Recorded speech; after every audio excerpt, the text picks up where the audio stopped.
December 12th, 2022 meeting of the San Rafael City Schools Board of Education. The first thing I'm going to mention that today our President Linda Jackson is not going to be here today, but she is taking some time off with her family, so I am presiding the meeting today.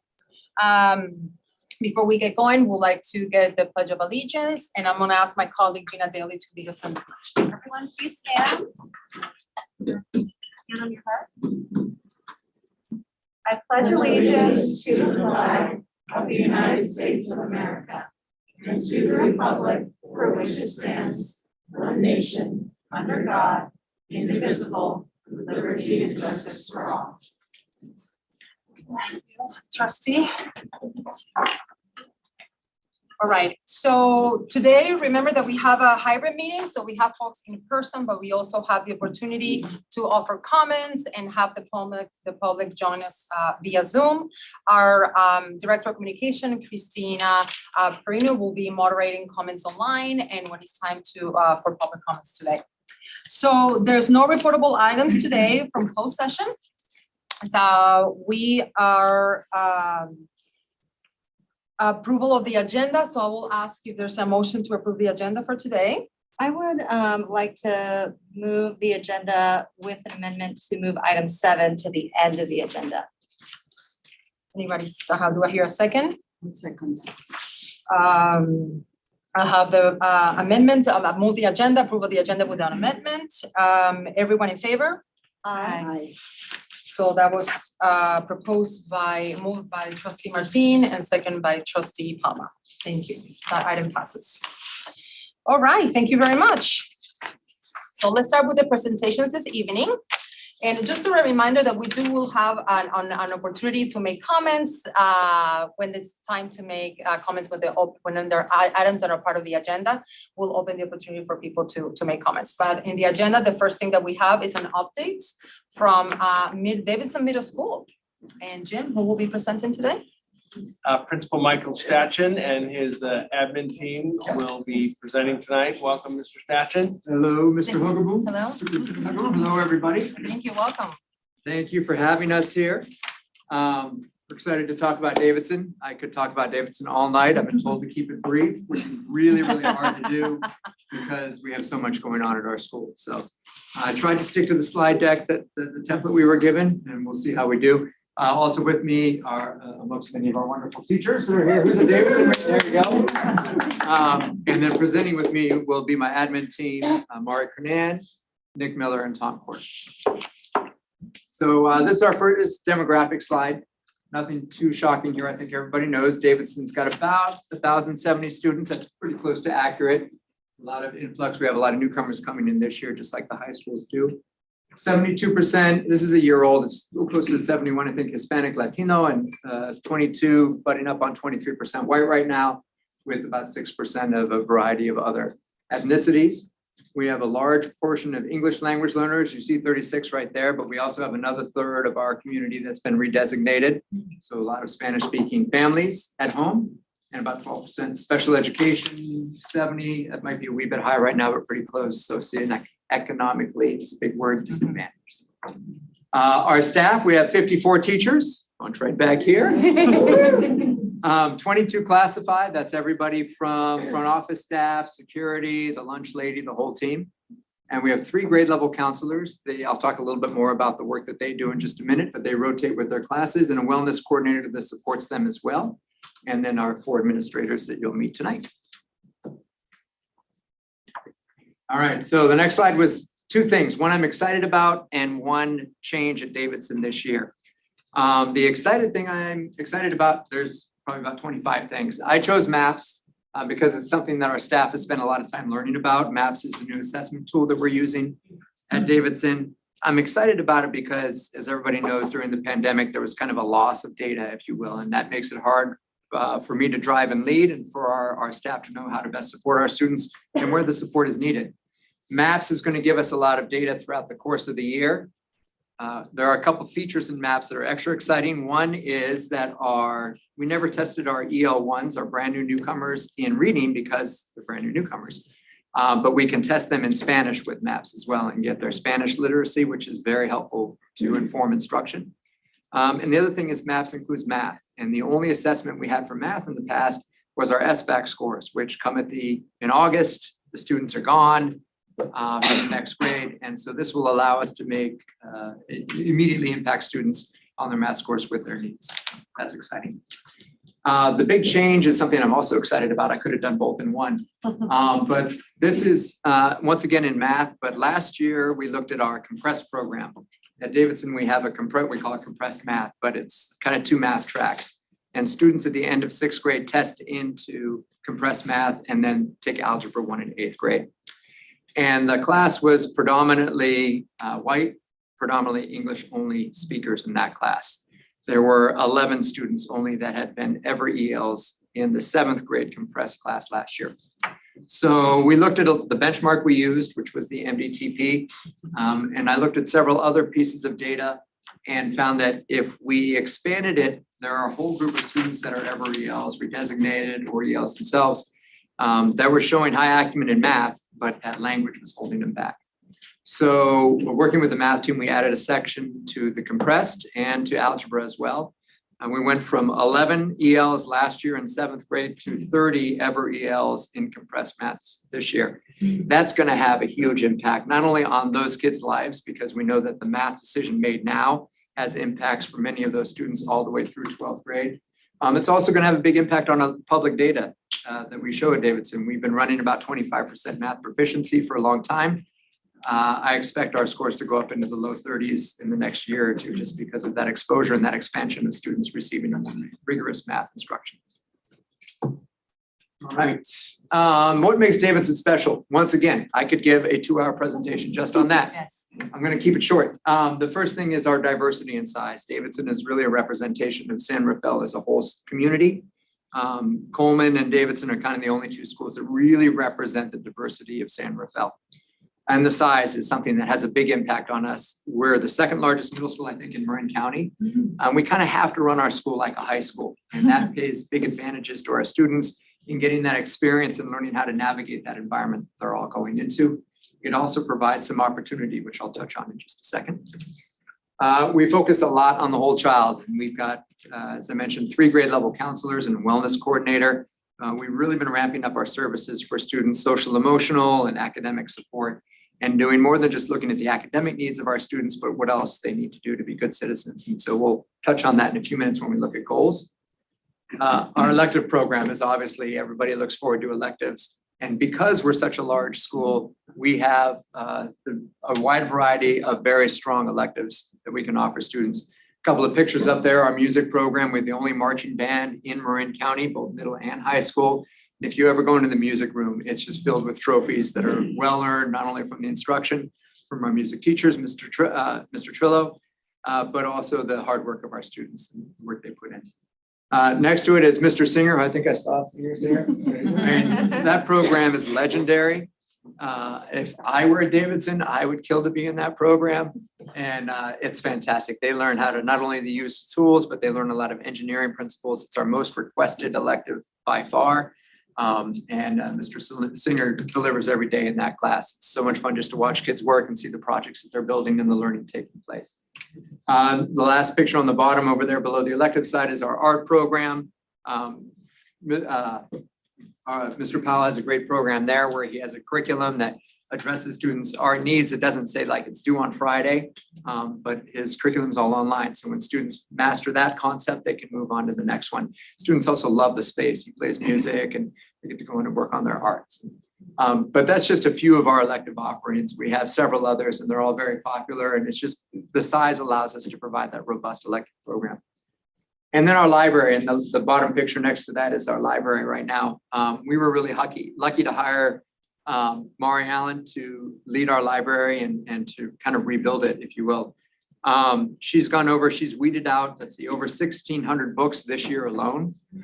The oldest book that she found checked out was 1958. She found a book, hadn't been checked out since 1958. It needed a refresh, and she's really done that. But she's also done a lot of work in bringing students into the library. That picture is before school, lunch, after school. She's seen over 175 students a day in the library. She's working with teachers to get students to come in the library and work on research skills. read books. She's expanded our Spanish literacy section significantly. And all of these actions are also going to have a huge impact on our students' reading scores, which is going to impact their access to the curriculum. It's going to, once again, pay big dividends to our school. It's really become the heart of our school, which, and I think any library should be. All right, keeping it short, Michael. Goals. So talk about 3 goals. The first one's going to talk about our multi-tiered systems of support, not just for social emotional needs for our students, but also the academic needs of our students. Mr. Kordick's going to talk a little bit about some of those tier 1 supports that we provide at school, and I'll touch on that tier 2.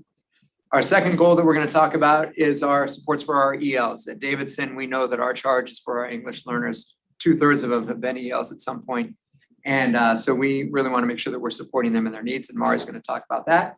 And then goal 3 is what I think is the biggest challenge facing us in public education right now, which is human resource. And making sure that we hire, keep really good teachers. And so Mr. Miller is going to talk about all the work that he and our coach are doing to make sure that we are providing a robust teacher education program and supporting our new teachers so that they not only stay with us, but provide high quality instruction for our kids.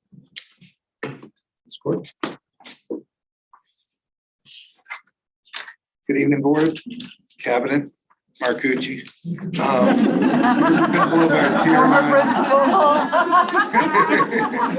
Couple of our tier 1 school-wide things that we're doing around these kids. We do a ton of positive acknowledgement at Davidson.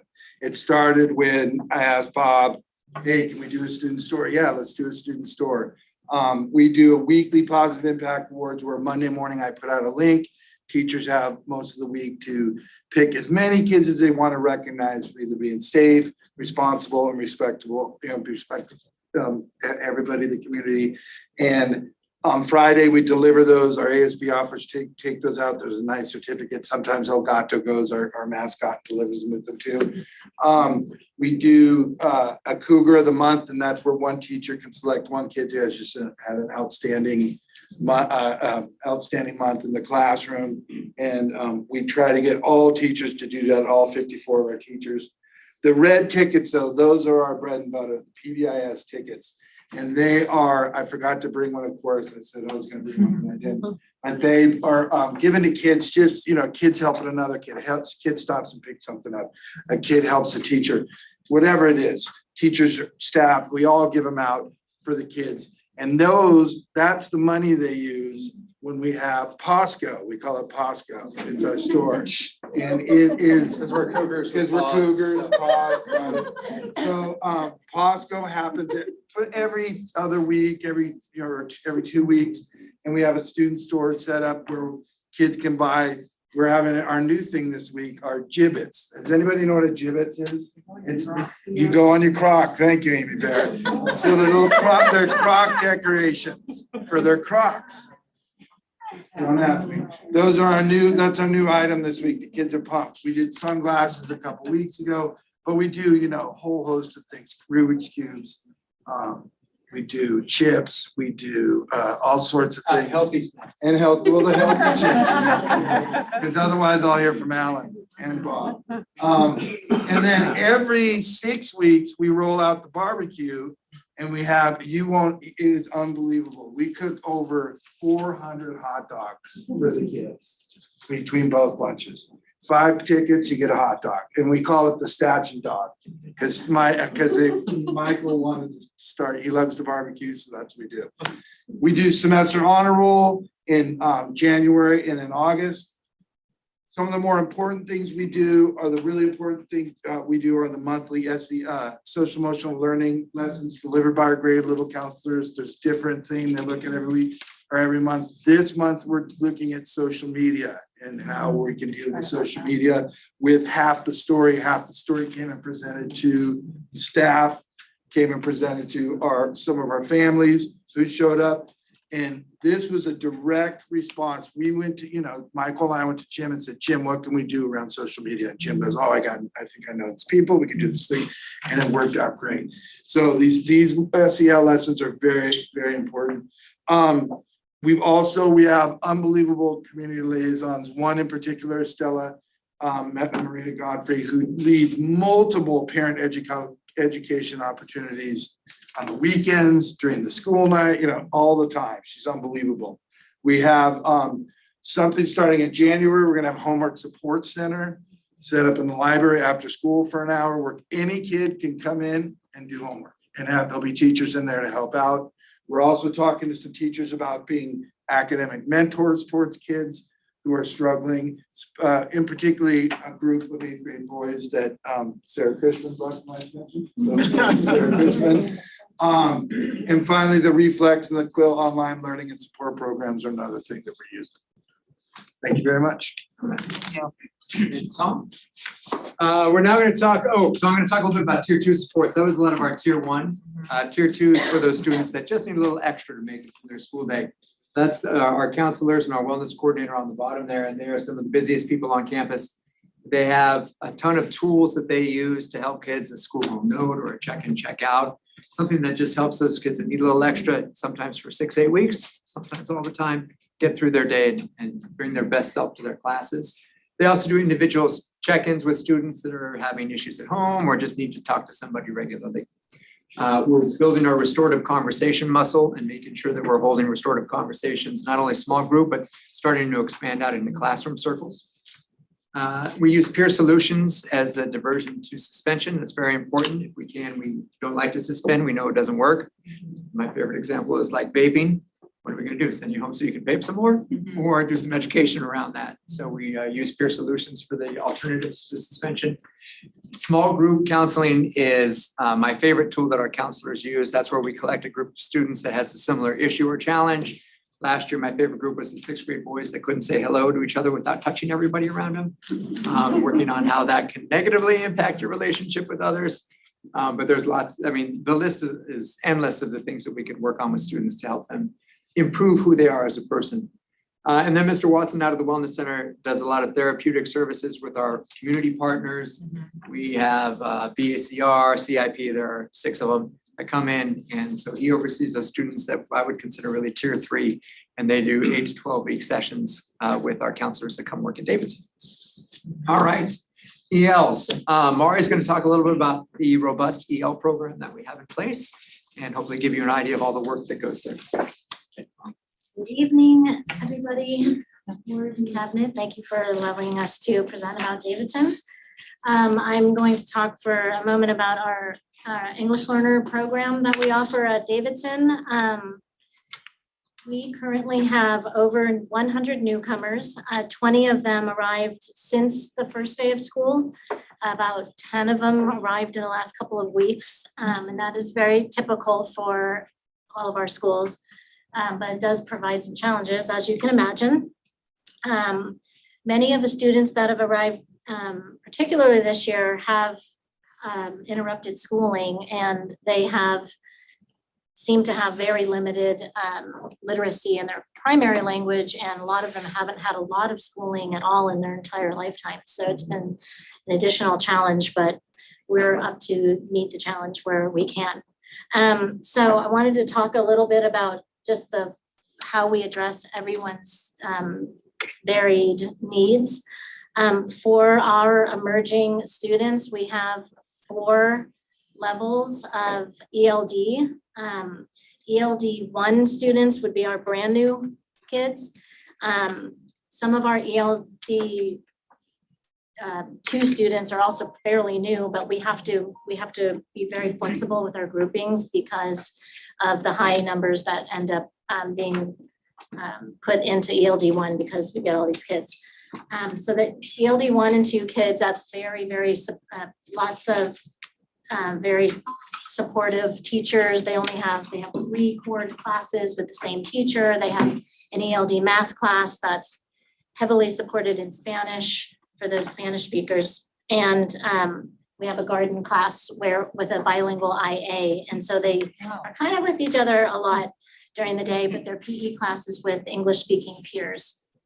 Our ELD 3 and 4 students, they are slowly being released into the general ed classes with their English speaking peers as they can handle.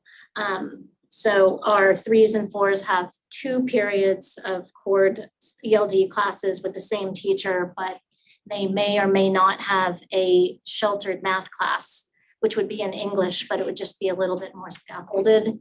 And anybody who's ready to be with their English speaking peers and the rest of the day are with those students, but we don't want to put them in those classes when they're not ready yet.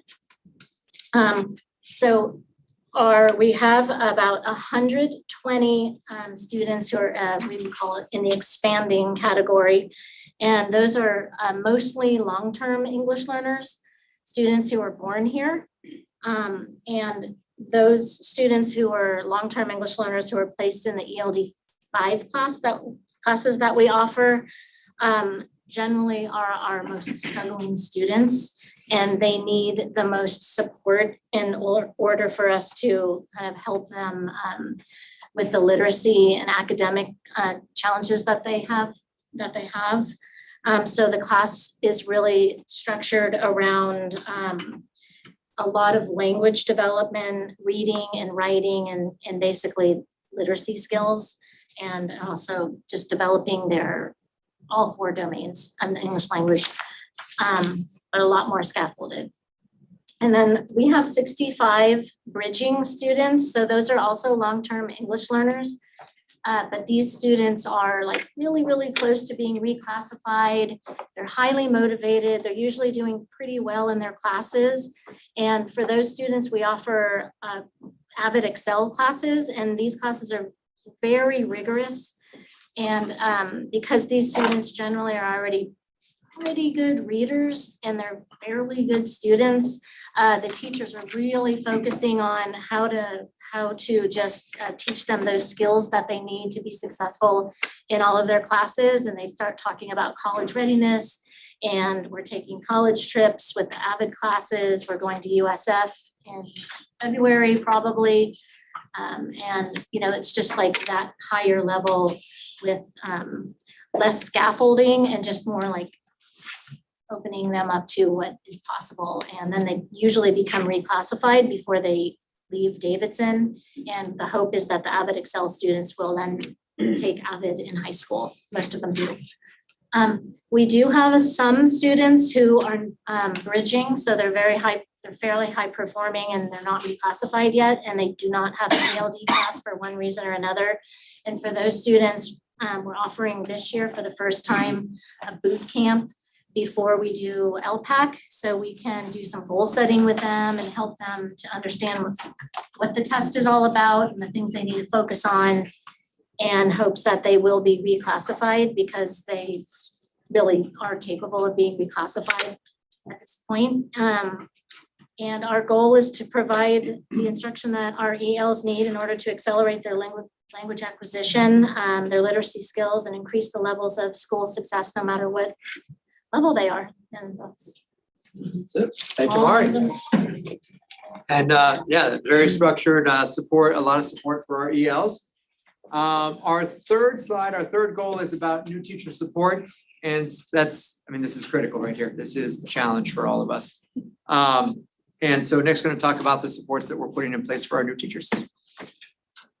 Hi, everybody. Good evening, superintendent, board, cabinet, teachers. Nice to see you all. So, nearly 50% of new teachers leave the profession within 5 years. So the question really is, how do we retain teachers, which I'm sure you're going to hear more about how to retain teachers in a little while.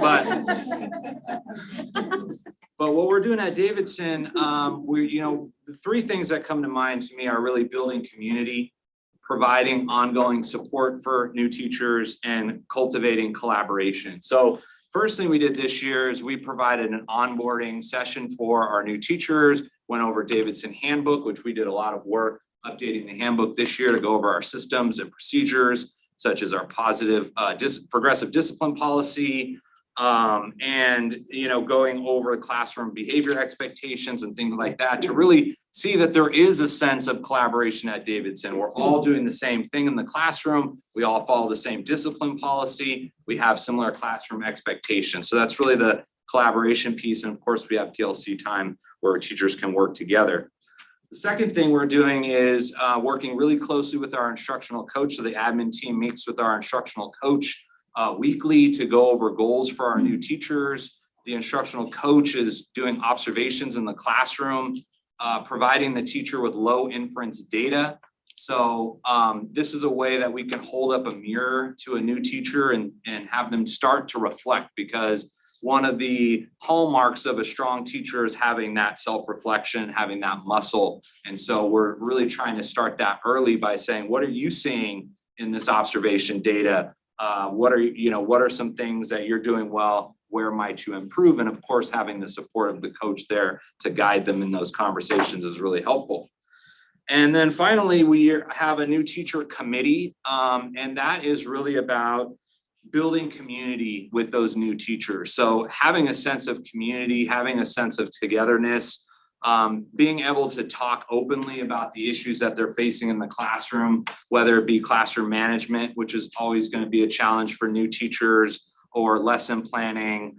But they really talk about topics that affect all of them. So they have done a classroom management kind of 101 workshop in the committee. They've done IEPs and IEPs at a glance, so the new teachers know what to look for in an IEP. Those can be really overwhelming for a new teacher to sift through 40 pages of information. So really honing in on what are those accommodations, what are the goals for the students. So the end goal of all of this is hopefully we won't have those new teachers leave our profession within those first 5 years, and that we can retain them and have a high quality, really effective teaching force for our students. All right. Thank you. Thank you, Nick. All right, we're almost done. So the last slide is Jim wanted us to review our McCrell management choices that we made and why. And so I chose, obviously through like all the other principles, but for me, managing change was flexibility and adaptability. I came in last year after the pandemic. I had a lot of big ideas, but I needed to check in with my staff. So this year, I'm really making sure in the end of last year that I'm recognizing where my staff is and where we go together, and so that we're all working as a team. For the focus on leadership, it's structures and routines. That was a little bit of coming in post-pandemic, rebuilding our handbook, rebuilding our routines with staff. And that's something that we'll do every April. We'll review the procedures and policies that we have. The easy example is like an Apple Watch. We have to put that in the handbook. It didn't exist a couple of years ago. So how do you address that? That's a simple one, but there are lots of systems. We're talking right now about a contract for our student athletes and some clear expectations around that. And then for purposeful community, it's acknowledging our staff. And there's still some morale issues from the pandemic. People are still tired, people are still beat down. And so really making sure that our staff recognizes and hears how much we appreciate their hard work and their work with students. You saw a snippet of what they're doing at Davidson right now in this presentation here. I could talk about student government work. I could talk about their clubs. I could talk about a million things that are going on in our school right now to support our students. But you guys, well, we don't have so much time, so. No, this is great. All right, thank you. Questions? Yeah, thank you so much. You're perfectly on time, so we're okay with the agenda, so don't worry about that. You did great. But now it's time for the board, maybe if they have some questions, my colleague trustees, if they have any questions, all the student trustees can also ask some questions. So I don't know if anybody from the board would like to make a comment or ask a question from the principal. Trustee Palma, yes. Hi. Actually, I'd like to make a comment. I really like this presentation, and as you said, there's more to it that Davidson offers to the students and families. I really like the changes that you made ever since you came. I see it on my granddaughter and her friends. And it's just great. And obviously nothing is perfect, but it's way, way better. Things are definitely improving, and I congratulate you for that. Thank you. I was just gonna say, throughout your presentation, what I really appreciated from all of you is that I think students, families, and teachers really want to feel a sense of belonging. And that's what we're hearing through your presentation.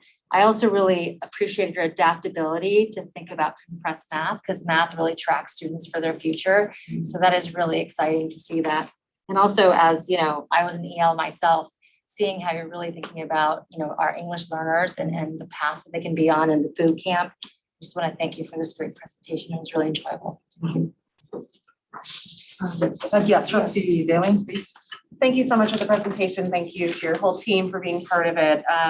Two things that I wanted to highlight that were not specifically in your presentation, but I know have been going on at Davidson. The first is, the tours that real estate agents have taken and the conversations that we've had with the real estate community, because there's this narrative about Davidson that is completely separate from everything we just saw. It's a false narrative. And the ability to bring people onto campus, to see the programming we're offering, to see the opportunities that exist, and to have an education that reflects the community in which we live in Santa Fe, I think is very powerful. So I'd love to hear you talk a little bit about what that experience has been like for you. And the second thing is the infrastructure needs of Davidson. So thanks to the voters passing our most recent bond measure, Davidson is going to have quite a facelift coming, and I'd love to hear what you're most excited about in terms of the changing infrastructure that we have to look forward to, which also ties into let's change the narrative about this really world-class school that we have. So would love to hear you talk about this too. Yeah, the tours, I love the tours. My favorite part of the tour, I don't know if it's my favorite part, but all the time, at the end, I'll get a parent that says, "Oh, it's not what I expected." Wow. What did you expect? It's, we really go into classrooms on the tours. We walk into mostly sixth grade, but I tell families, go in, look over the kids' shoulders, don't be shy. And then I have little segments that I'll highlight the work that our teachers are doing, whether it's around grade level articulation or AVID strategies. I love the tours. I don't know what to say about it. I mean, it's just a fun chance to see what's happening at Davidson, to feel it. I give the presentations at PTO meetings, and it's one thing to talk about it and have a slide deck, but when you're in the classrooms and parents are in the classrooms, I think they walk away with a sense of what a strong learning environment is, high quality instruction they're seeing in the classrooms. Most families decide to come, so those are working out well. Same with the real estate agents. Yeah, I don't get the narrative. It's not what you hear. The second part was the infrastructure. What am I most excited about? Oh God. Well, we do need the Student Performing Arts Center. We give our presentations in the gym right now, which is cool, but it would be nice to have a stage and highlight our school, and then the facelift. I am giving the tours. The instruction looks great, but the building looks a little rough. And so putting, just new windows and paint, things like that, I think will have a big impact on how our campus looks, first impressions. It also has an impact on how people feel being there. I worked at a school where I came in right after the bond had finished and everything was brand new and shiny. And the morale just shot through the roof. And you just feel good about being in a nice, clean, neat space.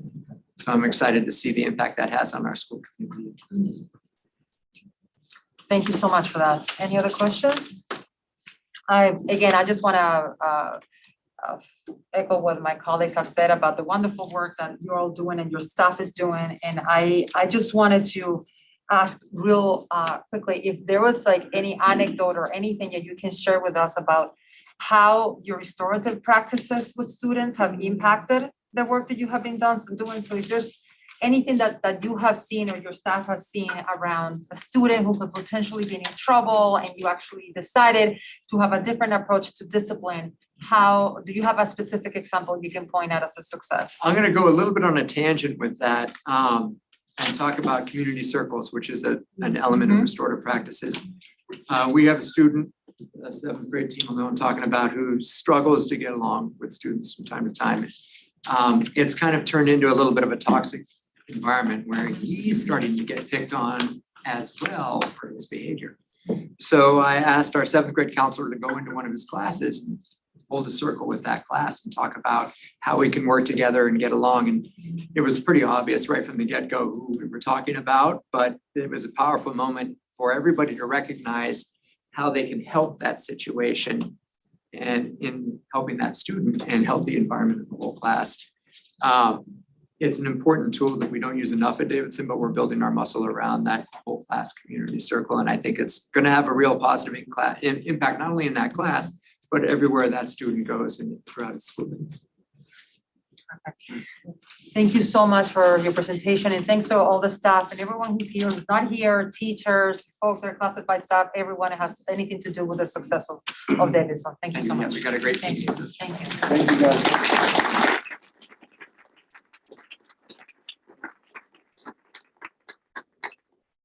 Good evening.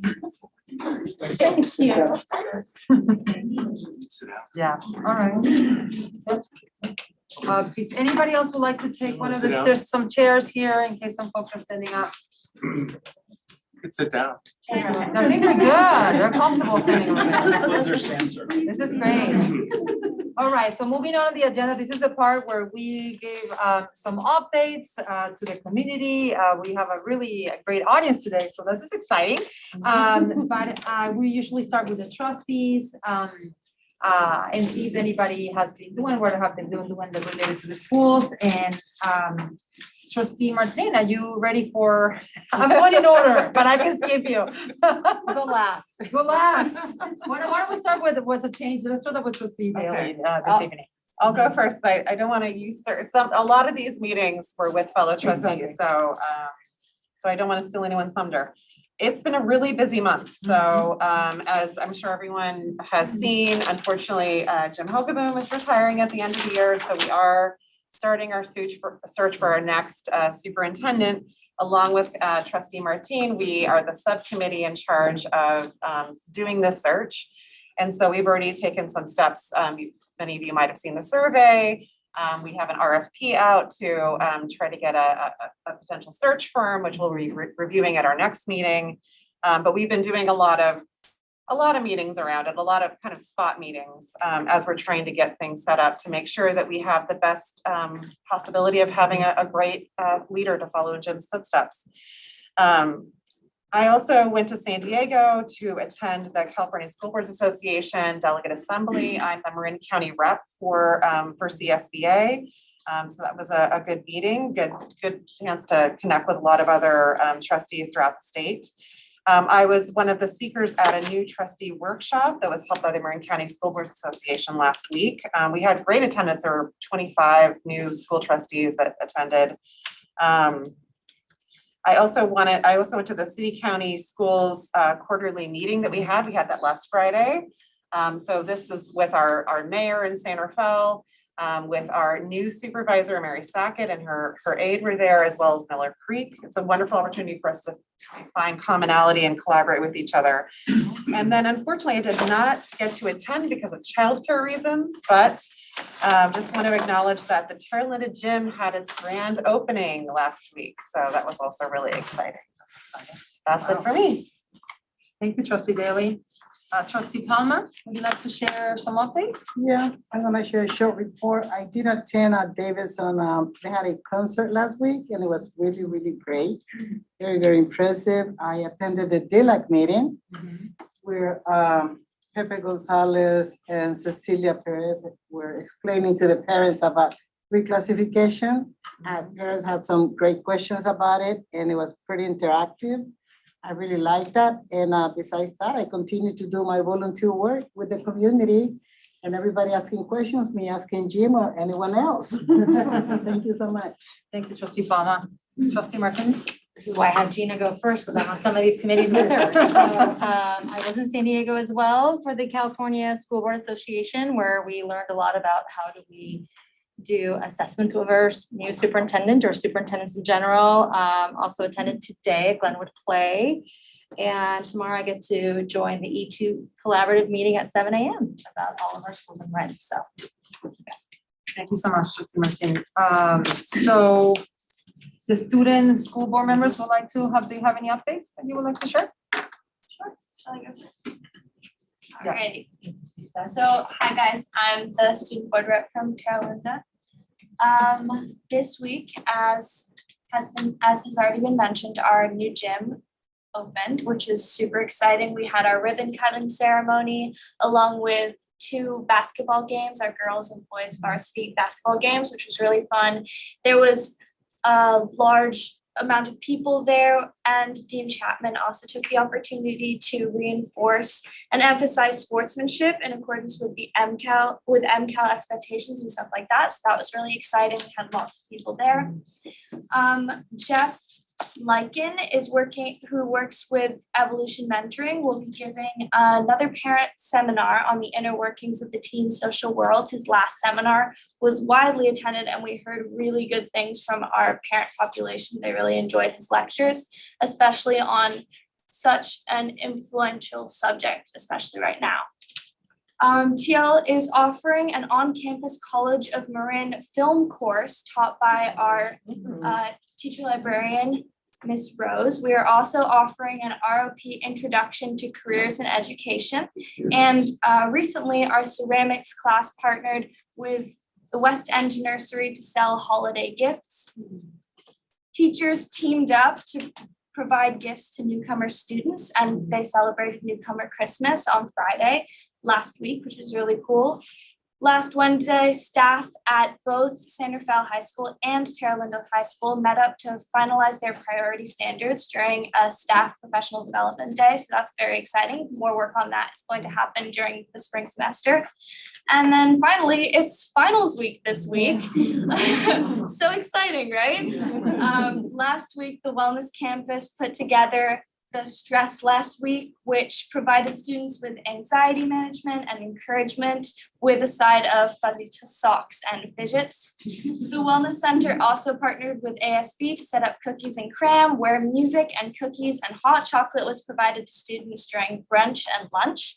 Teachers have also helped their students create a final game plan to help streamline their studying for finals coming this week. Thank you, Tatiana. Much appreciated. Thank you. Robinson, do you like to share anything from Benicia Valley? Good evening, everyone. This week before the Thanksgiving break, we had our flu shots taken at our school. And once we came back from the break, some people weren't present due to the flu. But overall, we all enjoyed our breaks. This week, we have Spirit Week going on. And finally, on Thursday of this week, we're having a winter festival at our school in the evening. Oh, thank you for sharing, Robinson. And we'll let you go and then I'll give you Sure. an update. Just a Give couple us of and then we'll things. move to Welcome, the- everybody. We're working with our community to get input on our TK programs and where those are gonna be and all that. So we had our first meeting today. Thanks to Christina and Bob for heading those up. Wednesday, we have our first Community Schools Advisory Council. So we received a grant, community schools grant, so we were able to hire Pepe Gonzalez to be our director. So we're in the process of getting input and then going out for an implementation grant next year. So look forward to that on Wednesday. We have our budget committee meetings this week. So high school budget committee meetings on Wednesday, elementary school district budget committee is on Thursday. So you guys might be interested in that. That's at 4:15. And then finally, Dan Zeich, our capital facilities director, is starting to meet with kind of our community members and schools at each of our schools about bond measures and things that are coming up for the new bond that our community just passed. Thank you so much, Superintendent Hogaboom. So in my case, one update I have is, well, I have a few, but the conference is definitely one of the highlights for us last week. I was able to attend that with Trustee Martin. And one of the things that we learn is some of the projects that are happening around housing in other school districts. So I'm just mentioning that because I as a personally and as a board trustee, I'm interested in what other districts are doing around this issue for teachers and classified staff. So this is a presentation that we definitely paid attention to, and I plan to bring that information to to the staff and to the other trustees so they learn about the efforts. And specifically Jefferson High in San Mateo County, they were able to build housing in 4 years, which I think is absolutely incredible. And I just wanted to highlight that the specific presentation. It was very, very, very insightful. The other things that I did was that I attended an AVID class. One of the teachers, Sean Collar, I think that's how you pronounce the name, from Benicia Valley. And I spoke to 3 classes, which was very, very interesting. So I'm actually very grateful that teacher Collar asked me to join the AVID class. Was excellent. And I want to highlight the fact that I met several times with Linda Jackson, our current president, but I wanted to say that a lot of the work that we have been doing in the last month is to prepare for a transition in leadership, and that's an item that we're going to vote later in the evening. But that has been something that I have worked closely with Linda Jackson and with our superintendent, Jim Holloway. And the other thing that I wanted to put a plug is that I bought my Christmas tree from Santa Fe High School school lot. So it's a tree lot. So if there are anyone else who still needs to buy their tree, absolutely, the Santa Fe High School tree lot is excellent. It's highly recommended. They sold out. They sold out? Well, oh man, well, for next year, if you do it next year, do it next year because these are excellent quality. So this is great. So thank you everybody for their updates. So we're gonna move to our labor partners, and I would love to hear maybe from CSCA first. That would be great. CSCA, I see somebody on, I'm not sure if they're going to speak, but I'll move Stephanie Verhona over. Stephanie, you'll be able to.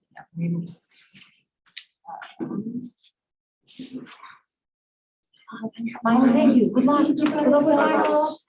Sorry, is she online?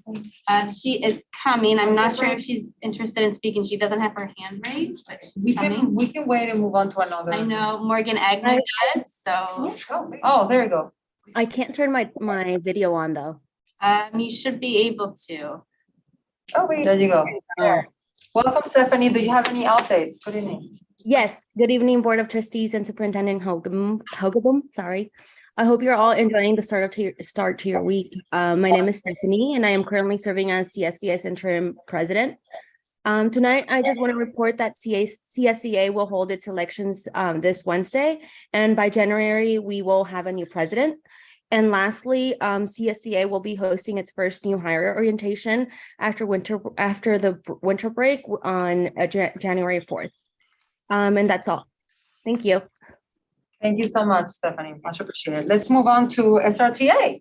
We do have SRFT. Oh, we do them online and then we'll move in person. Okay. Was Andrew ever? Morgan Agnew. Morgan.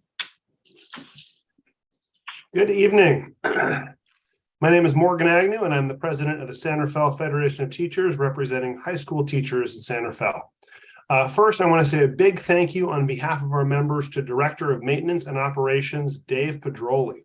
When the heat went out at San Rafael High School's LA building last week, Dave dropped everything to deal with it. He was creative, he was resourceful, and through a combination of duct tape, bubble gum, and the old boiler system, Dave got the building heated. He could have easily said, "Parts on order, nothing more we can do," but that's not the sort of employee Dave is. So thank you, Dave, for kicking butt for our students. Second, I want to take a moment to state our support for our colleagues in the San Rafael Teachers Association.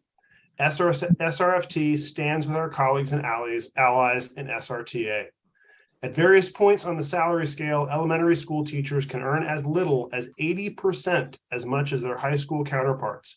And our members are struggling with inflation and housing costs. It isn't fair, it isn't equitable.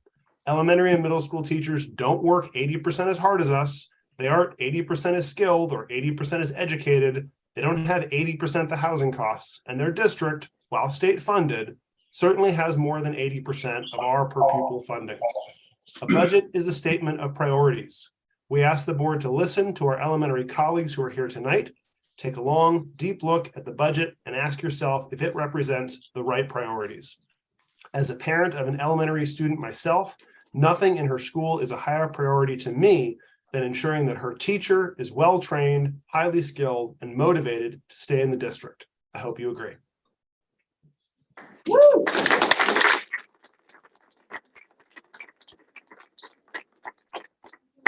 Thank you very much.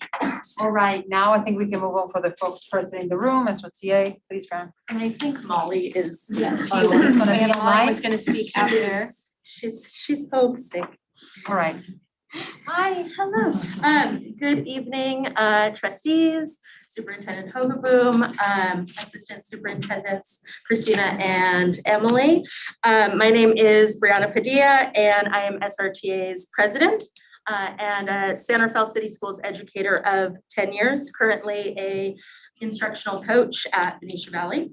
And our update today is to update around negotiations and then to introduce the beginning of what you will hear from our members tonight. So SRTA has had 3 bargaining sessions with SRCS, the SRCS team throughout the months of November and the beginning of December, and we will be meeting again in January.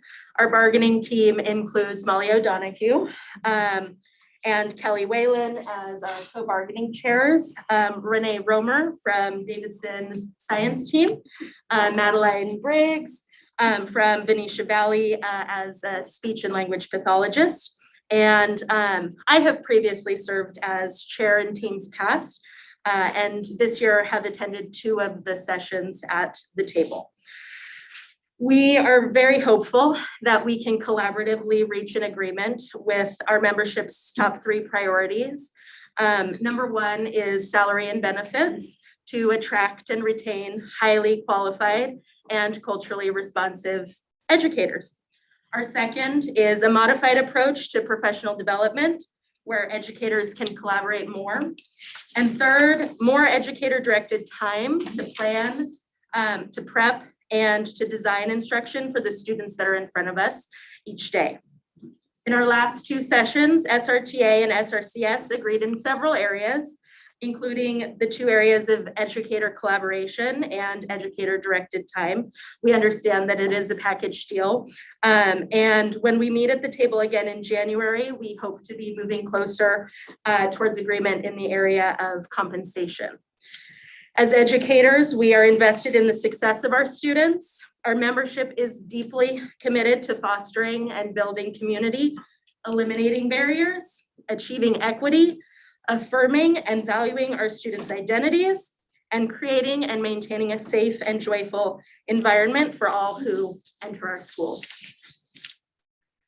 Queremos crecer la capacidad y población de educadores para nuestros estudiantes, que son un espejo que refleja los idiomas, culturas, raíces, experiencias y caras de nuestros estudiantes. Queremos una comunidad donde nuestros educadores trabajan y viven donde educan para que puedan ser parte de la comunidad de San Rafael fuera de las paredes de la escuela. Esto requiere más inversión en los salarios de nuestros educadores actuales y futuros. We want to grow the capacity and population of educators for our students who are a mirror that reflect the languages, cultures, roots, experiences, and faces of our students. We want a community where our educators work and live, where they educate, so that they are part of the San Rafael community outside of the school walls. This requires more investment in our current and future educators' salaries. And tonight you will hear from some SRTA members around our collective investment in our students, our dedication to their success, our membership's observations and analysis of the budget, and our rationale for the goal and the gravity of attracting and retaining the best educators for our students. And Molly has a bit more to add to that, if that's all right. Thank you, Mara. Molly? Good evening, board members, staff, and community. My name is Molly O'Donoghue. I'm the SRTA Vice President, and I have been working in San Rafael City Schools for over 16 years. When we look at the 22-23 elementary school district budget, this year is unlike any other year we've had for many years. We had a funded cost of living adjustment, or the COLA, of over 13%. In addition, we've had funds added for TK, as well as the supplemental and concentration grant increases. In fact, it is probably the largest percent total increase to the LCFF since we started this funding model. The purpose of the LCFF was to raise up districts that were not fully funded by their local property taxes and to provide more equity, finally acknowledging that some students need more to get the same. This year, our counterparts in the high school district fell out of basic aid due to this monumental LCFF increase. For years, our elementary district has been told the reason why we are compensated at a lower rate is because we are an LCFF district and they are a basic aid district. However, that isn't the case anymore.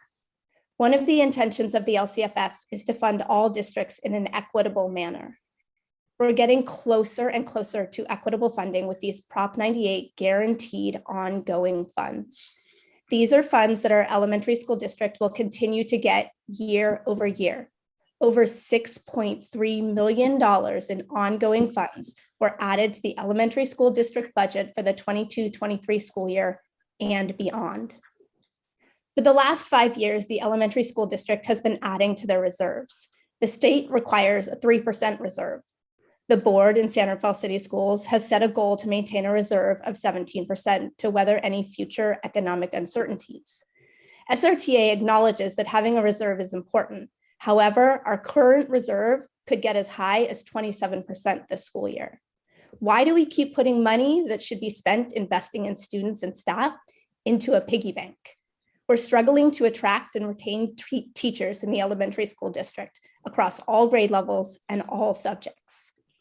Why are we not investing in staff in a way that attracts new teachers to our district and keeps teachers here who have chosen to dedicate themselves to the students of San Rafael? This year, the substitute pay was increased between 13% and 29%. Our district somehow finds a way to designate funds in areas they see as top priorities. Are our SRTA educators a top priority? For our students' sake, we hope that we are. What are our priorities? Our Together 2024 goal number 2 is staff success. San Rafael City Schools is dedicated to attracting, developing, and retaining culturally responsive teachers and staff that purposely serve every student. We believe that is and should continue to be a top priority. SRTA wants to see our district invest in our students by investing in the educators. Our educators are asking for an equitable approach to salary increase. Thank you.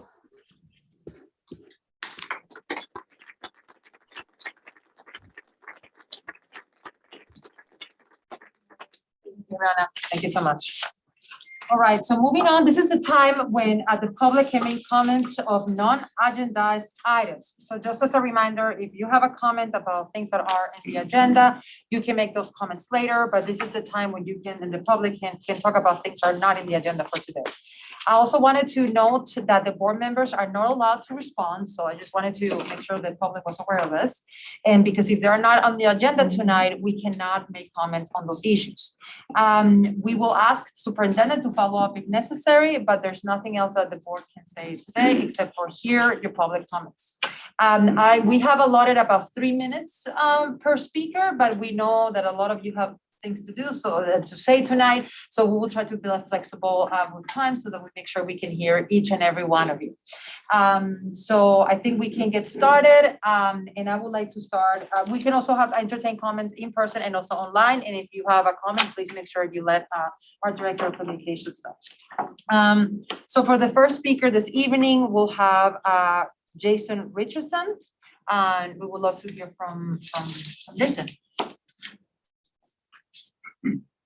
Good evening, trustees, Superintendent Hogeboom. I'm Jason Richardson. I've been the principal at Glenwood for the past 4.5 years. And I've recently accepted a position at Vernon County Office of Education. So I'm going to be leaving the district in January. And so I'm really just here to express my gratitude. I want to especially express my appreciation for all the work that Jim has been doing in this district, but also the way he's supported me in all my time here in San Rafael City Schools, but specifically also in the pursuit of this job, and also Amy Bear. I really want to appreciate you for just showing me great kindness and care and support and faith in me, and I really deeply appreciate that. I also want to thank Bob Marcucci. I started working with Bob 20 years ago, Coleman 21 years ago, something like that. It's been a great support for me in my entire career. I just want to appreciate you, appreciate all the principal colleagues that I've had over the years. No district that I've worked in has been so supportive as San Rafael City Schools, and just really want to deeply register my gratitude for my time here and thank all the teachers and great staff that have been able to work with us. Thank you very much. Thank you, Jason.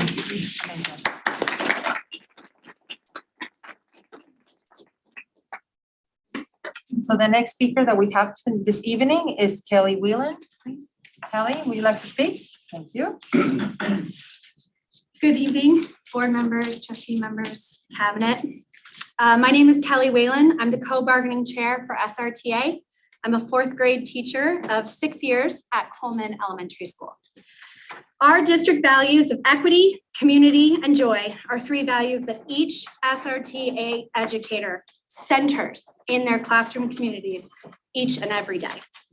As educators, we differentiate our instruction, attend professional development so that we are constantly learning and improving our practice. We run yard duty to keep our students safe as they play. We cover each other's classrooms in the frequent occurrence of sub-cancellations or unfilled jobs. We meet with parents to strengthen the home-school connections. We design curriculum that honors the diverse backgrounds of our students. We try to find that magical seating chart where students can learn their absolute best, and so much more. Through all of this, it could perhaps be easy to forget that we are also mothers, fathers, daughters, sons, caregivers, friends, and neighbors who are deeply struggling to live in the community in which we teach, especially those of us who are the single income provider of their home, which comprises 30.4% of our membership. 36.3% of SRTA members live outside of Marin County. And 36.4% of our members commute 30 minutes or more to get to the school in which they work. Add to that student loans, inflation, and the rising cost of living, and it's no wonder that almost a quarter of our bargaining unit members have to have an additional job above and beyond teaching to make our ends meet. All this when 51% of our membership has a master's degree or higher level of education. It is evident why the #1 goal of our membership this year was to secure a significant increase in compensation. To address these financial realities, the SRTA negotiations team last proposal included a 14% increase in salary and the equivalent to 75% medical benefits coverage, which represents less than a 1% increase in cost to the district. Here is our ask of the board. Please support the students of SRCS by supporting a significant salary increase that will aid in attracting new teachers to fill our open positions and help us retain our highly qualified educators who work tirelessly for the students of this district. SRTA is a solutions-oriented unit that wants to work with our district partners to ensure that our students have the best educators, learning environment, and resources. Thank you for your time.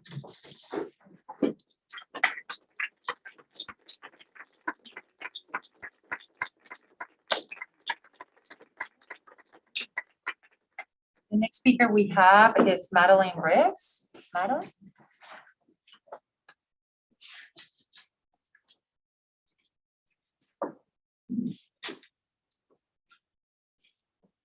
Good evening. My name is Madeline Briggs. I'm a bargaining team member, and I'm the speech pathologist of 5 years at Venetian Valley School.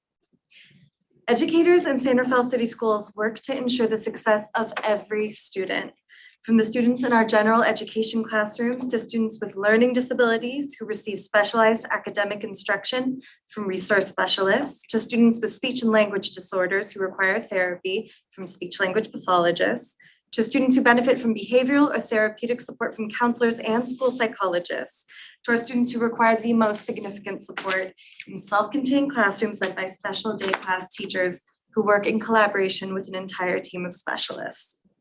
In order to attract and retain the educators that these students deserve, educators who are collaborators, communicators, critical thinkers, and community advocates, SRCS must be willing to pay educators a fair and competitive wage, a wage that reflects our membership's level of education and expertise, as well as the cost of living in our community and the rising rates of inflation nationally.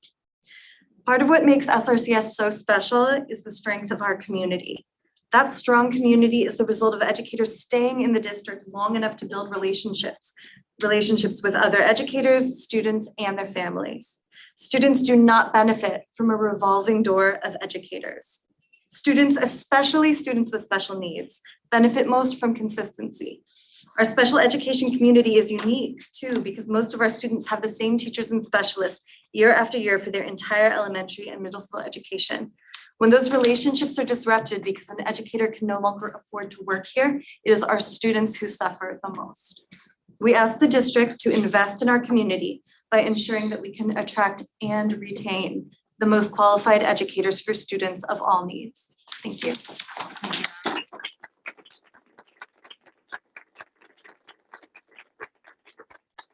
Next, we have Colleen Johnson. Colleen? Hello, everyone. Hello. Good evening. Thank you for having me, board, superintendent, everybody and anybody else who's here or in outer space. I said I was not going to do this my own style. It wasn't true. Sorry, just can't help it. Good evening. My name is Colin Johnson. I'm an SRTA member and an SRCS educator of more than 15 years in the district, a few of them at Davidson Middle School and many more of them now at Bahia Vista Elementary. Out of the 17 districts in Marin, SRTA members rank at best 8th place and at worst 13th in salary. It's worth noting that San Rafael High School District's best ranking is 3rd and their worst is 7th. While it is true that we have outpaced other SRCS bargaining units in percentage of compensation increase, we still fall short in comparison to our high school counterparts whose salaries are approximately 20% of those who are members of SRTA. Another disparity of note between SRTA and the high school district is time spent in professional development. In TK through 5, we have significant amounts of ongoing professional development, which is beneficial to our growth as educators. Investment in our compensation should reflect the investment of time and energy that goes into our learning, preparation for implementation, and reflection on the best practices that impact our students' success. Here's the part where it gets interesting for me. Over 85% of our membership are female, the majority of whom are TK through 5 multiple subject educators. How does the high school district's gender data compare? According to the 2020 data from the Bureau of Labor Statistics, well, I was supposed to stop and give that more emphasis on rephrase. How does the high school district's gender data compare? According to 2020 data from the Bureau of Labor Statistics, women earned 82 cents for every dollar a man did. And we got a lot of women in the room and not that many guys. Okay. Education overall and the elementary education particularly rely heavily on the labor of the female community. With the district's increasing budget, we have an opportunity to lead in shifting the perspective and investment in elementary educators, including a lot of women. Investing in our students means investing in our educators with equity at the center. Thank you very much.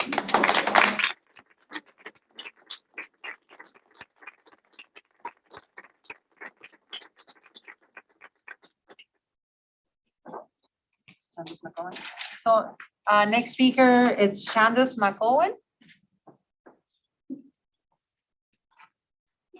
You did a beautiful job with my name. Oh, I was asking, I'm an ESL person, English my second language, so I need some So help. thank you for letting me Thank you, speak and not so much having to go after you, Colin. Sorry. You're like way too much of a warm-up act. Okay, my name is Janice McEwen. I am an SRTA member and a San Rafael City Schools educator of 8 years at Coleman Elementary. And we've talked a lot about professional development and how much we put into it, but I want to talk about how if we put so much into it, and don't we want to keep that investment here in San Rafael? We, the teachers and the district, invest our time and financial resources into professional development. Educators in T5 have many professional development opportunities throughout the school year. There are 3 professional development days built into our work year. Additionally, we have PD opportunities on student attendance days, weekends, and even in the summer. These days vary, however, they are often centered around the SEAL professional development. These are learning new strategies to support our English language learners, refining our history, social science, and science units, supporting our new educators with onboarding through the professional learning series, and expanding SEAL into the 4th and 5th grade. We also engage in site PD and readers and writers workshop training. We have teacher leadership through the California Principals Network. These are just a few of the trainings and professional developments that we do throughout the year. Our district and our educators have invested heavily in building collective teacher efficacy. It is, as we know, one of the top predictors of student success. Once our educators are trained in these set strategies and can competently implement them, that training becomes a valuable asset to our district. It costs both time and money to develop these skills. After the district invests so heavily into teacher development, these teachers are of greater value. Does it make sense to lose those educators because they cannot afford to work here? But that is the reality. This revolving door of teachers hurts student achievement, especially for our highest need students who crave predictable and continuous relationships with their teachers. I ask you continue to both invest in us through professional development and equitable compensation. Let's attract and retain the best, most culturally responsive teachers and staff that purposely serve every student. Thank you for your time.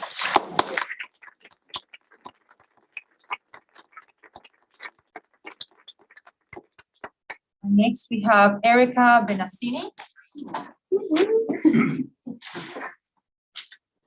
Hello, thank you.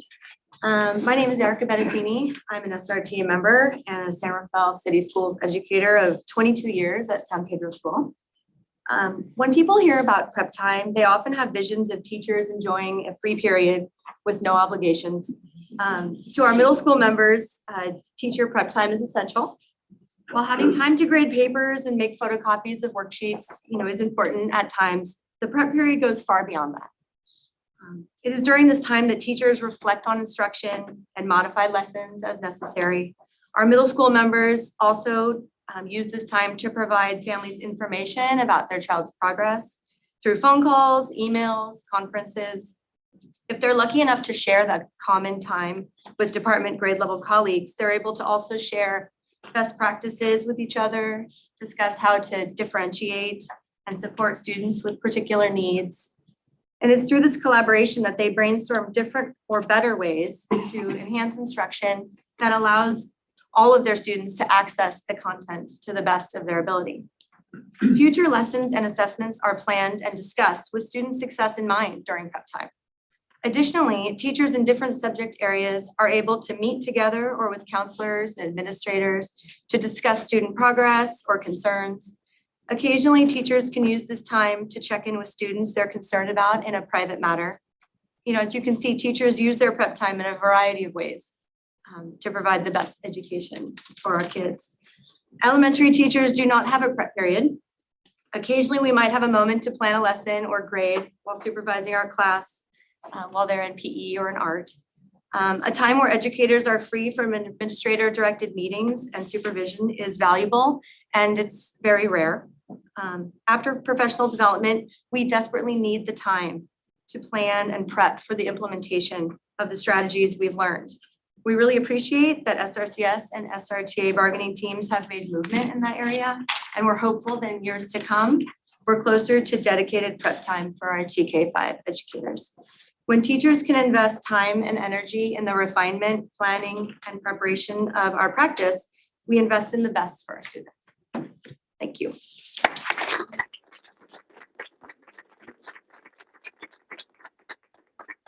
Next, we have Sasha Sanchez.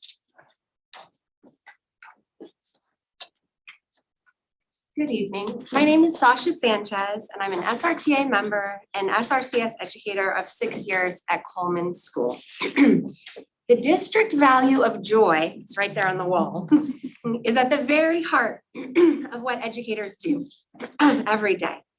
Ask any teacher, and they'll likely tell you there is no greater sense of accomplishment than when the light inside a student ignites and a love of learning is born.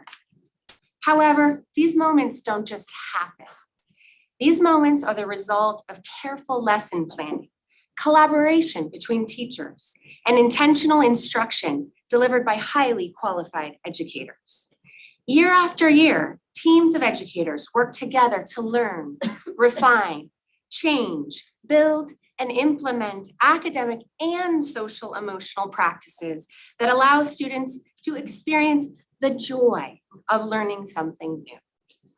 Valuing joy means investing in our educators so that they can continue the important work of facilitating these moments of joy for all the students across San Rafael City Schools.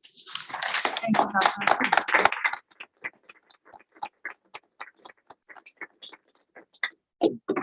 Probst. Right, next speaker, Amy Probst. Hopefully I'm pronouncing your last name right, Amy? No, it's okay.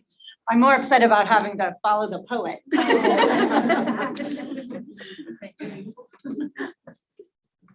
My name is Amy Probst, SRTA member, SRCS educator of 7 years at Coleman Elementary. SRTA educators are dedicated to our students, connecting with them, engaging with our students and their families, affirming their intersectionalities, and promoting their growth both socially and academically. Our students are the reason that we educate. As SRCS educators, we value and understand the importance of our students' multiple identities. We consider the ways in which our instructional materials and practices allow our students to see themselves and others. Emily Stiles and Radine Sims Bishop wrote about prioritizing diversity, honoring diverse cultures, and promoting empathy with the books we choose in our lessons and our classroom libraries. They talk about how our books should be the mirrors for our students to see themselves, their windows into the reality of others, and their doors to walk through, to be totally immersed in another experience. As SRCS educators, we do this for the depth and quality of our instruction and for the inclusion, connection, and success of all of our students. But our students deserve more. All of our students deserve to see educators who look like them, who speak like them, who identify like them, who share the same culture as them. It deepens their connection to school and to their own education. Attracting and retaining teachers who look and speak like all of our students is an investment that we as educators strongly believe in. The cost of living is a current barrier for many of our current educators, particularly Hispanic and Latino bilingual educators. When our educators can afford to live in our San Rafael community and the diversity of culture and background that is the hallmark of our community is represented in our classrooms, it only makes our schools stronger. We value all the educators who look and speak like our students who are already in the classrooms, positively impacting our students. Help us reflect our learner demographics, not only in our curriculum, but in our community of educators. Remove the barriers and open the doors so that today's SRCS students can one day become SRCS educators. Thank you.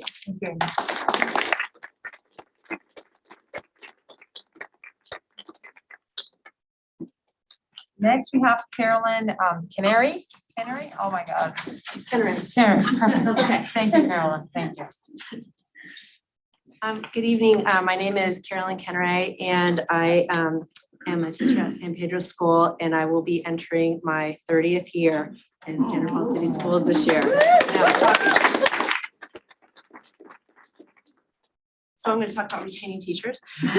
Retaining teachers at sites year after year means strong community, deep and continued connections with students, and consistency and alignment in instructional practices. Educators can work closely together for years after years. And this school year, we hired and onboarded more than 30 educators after losing teachers at the end of the school year, over the summer, and in the last couple months. At San Pedro alone, we hired 10 out of 23 new classroom teachers. So, I mean, just think about that. Each year, I just have this revolving door of new people that I need to teach what they need to do it with. So there continues to be open positions in our schools, some sites more than others. The success of our students really depends on the staffing of the high qualified teachers, the counselors, the psychologists, the nurses, the librarians, the intervention teachers, the coaches, instructional coaches, and our Spanish bilingual educators. And so it's really important that, you know, we continue to attract and retain the highly qualified teachers, and that we are asking that San Rafael City Schools invest in the educators who invest in our students every day. Thank you.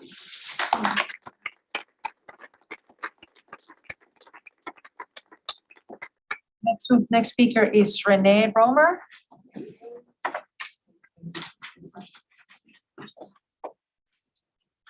Good evening, everyone. My name is Renee Romer, and I'm a bargaining team member, and I've been a teacher at Davidson Middle School for, I can't believe I'm saying this, almost 20 years. Our middle schools have had a challenging time the last couple of years. Online learning during the pandemic was a cocoon from which they emerged partially formed. They entered middle school with fewer executive functioning and social skills than their teachers had been previously accustomed to in prior years. Basically, they're kind of a mess. Now imagine this year the students walking into their classrooms where their teacher is signed on to work an additional 20%, as our understaffed science team is doing this year, or into classrooms where they started their year with a variety of substitutes until finally a qualified teacher was found. This happened in some of our math classes. Add to that the situations in which a stretch has been made in order to ensure a credentialed teacher is in charge of the class, even if they're not technically credentialed to teach that subject.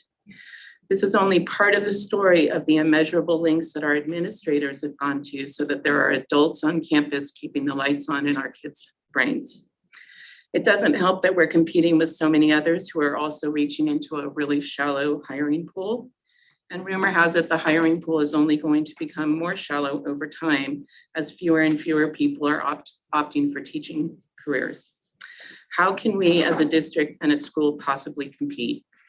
Investing in our students and the quality of their school experiences means investing in our educators. Thank you.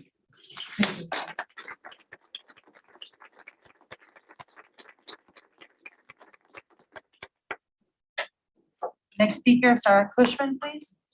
Sarah.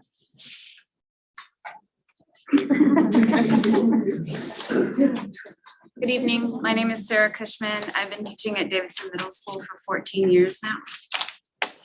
At Davidson, we are extremely lucky to have a very close-knit staff who take pride in their school and are deeply committed to their students. In fact, it is the extra effort of the staff that truly makes our school and students shine. Our Makers Club, our lunchtime clubs, our terrific music and arts programs, our mathletes competitions and athletics, all of those are staffed by students who work, by teachers who work beyond the basic expectations of their jobs because they care about the experience that our kids, some of whom would otherwise not be exposed to extracurriculars, will have at Davidson. The hard part is seeing those teachers leave us. In the past several years, our middle schools have lost literally dozens of staff who have had to make the difficult choice of leaving for the sake of their families or their mental health. Some of them could not take the hour-long commute that many of us choose to make in order to reach San Rafael, a place we ourselves cannot afford to live. Many of them have chosen to transfer to the high school district, where they will be compensated at a rate up to 20% higher, despite teaching the same number of students, having the same credential, and managing behaviors that face them at the middle school level. Lastly, many have opted to simply move away, seeking another town or state that could offer a more reasonable cost of living on a teacher's salary, or many leave the profession altogether. Investing in our students means investing in our educators. Thank you.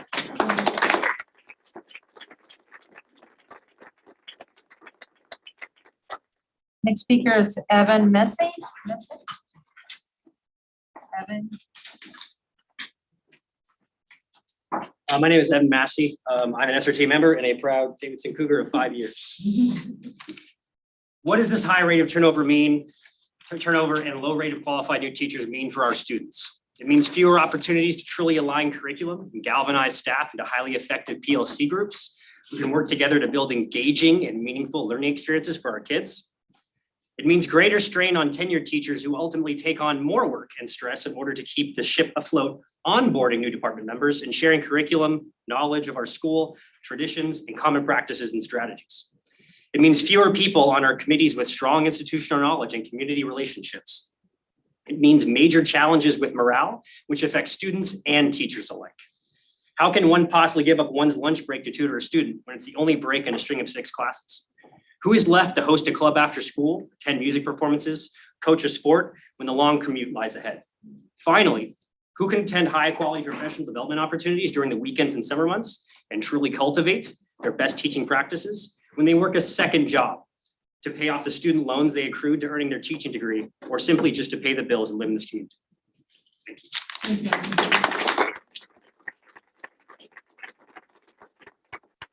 Next speaker is Eugene Lang. Eugene?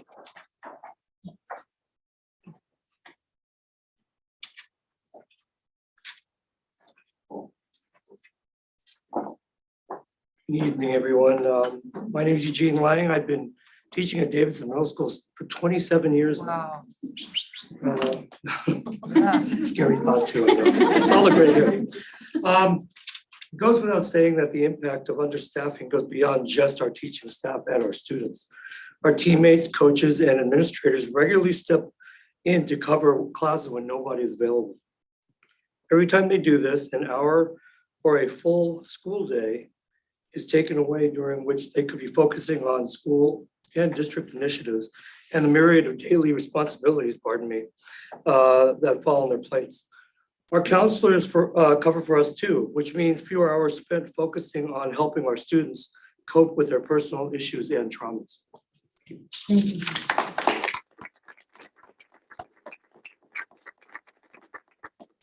Next speaker, we have Dave Schmidt.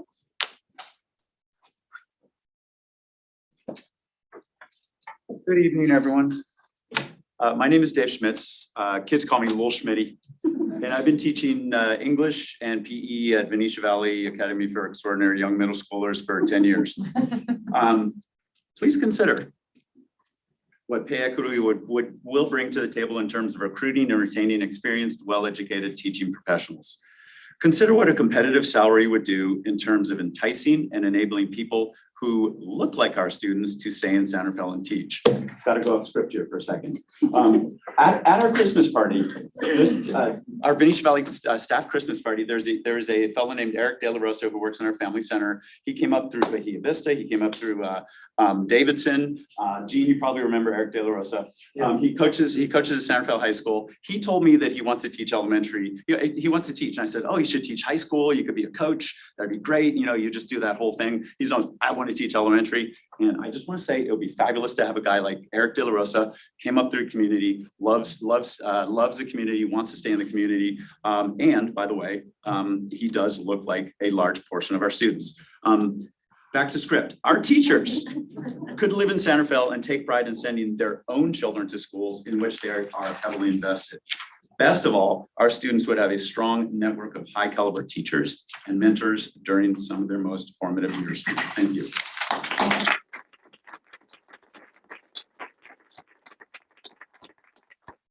I have the last speaker in person, although that doesn't mean that someone else can also speak, but the last person that we have here is Susan Renati. Susan Renati. Hi, Susan. Hello, Board Superintendent. My name is Susie Renati, and I've taught at both Sun Valley and Coleman Elementary. This is my 28th year.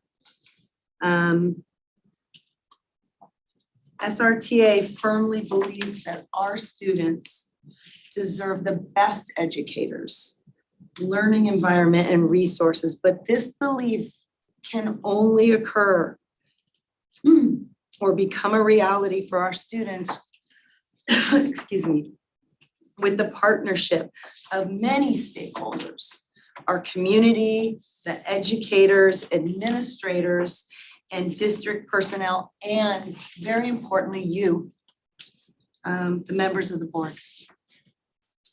With your support, we can turn this challenging time into a moment of possibility and a moment of promise. Let's provide our students with the best education possible by making this significant investments in high quality educators. San Rafael City Schools is unique within Marin County. Our students are unique, their stories, their backgrounds, and experiences are remarkable. Our students deserve the best in every aspect of their lives.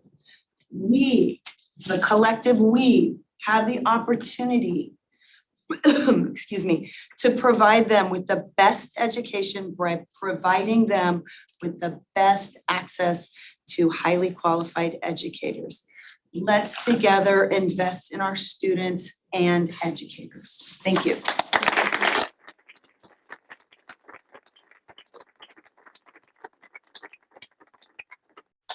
Do we have any other member of the public who would like to make a comment, speak this evening? Yeah, anybody online, Christina? Those online, if you'd like to make a public comment, please use the raise hand feature. Seeing none. Seeing none? All right. Well, thank you very much for your comments. As I mentioned before, the board unfortunately cannot respond to some of the things that you mentioned today. But I would like to say that we are very grateful to hear from you. The board is here listening, we hear you, and we'll definitely take all you're saying and with a appreciation of the work that you're doing and recognizing that today you're here to speak about issues that we really and deeply care about. So thank you very much for being here today. Thank you.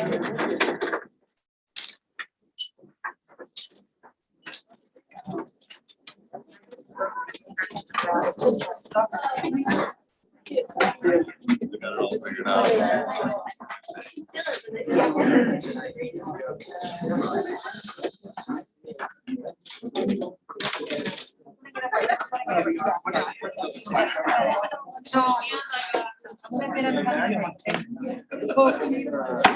the board's gonna take a 5-minute break. We'll be back, Christina, and at 7:40, well, 7:50, 7 minutes.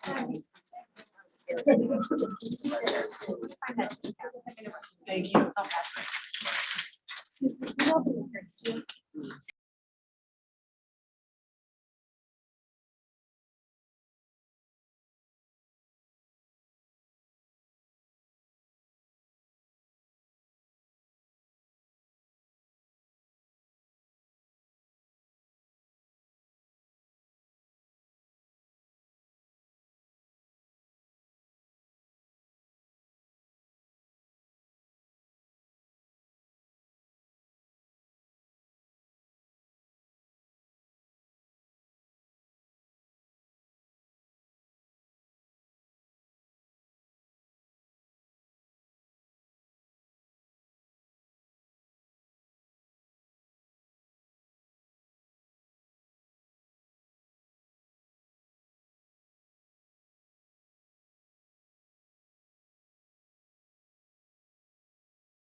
We're gonna get started again.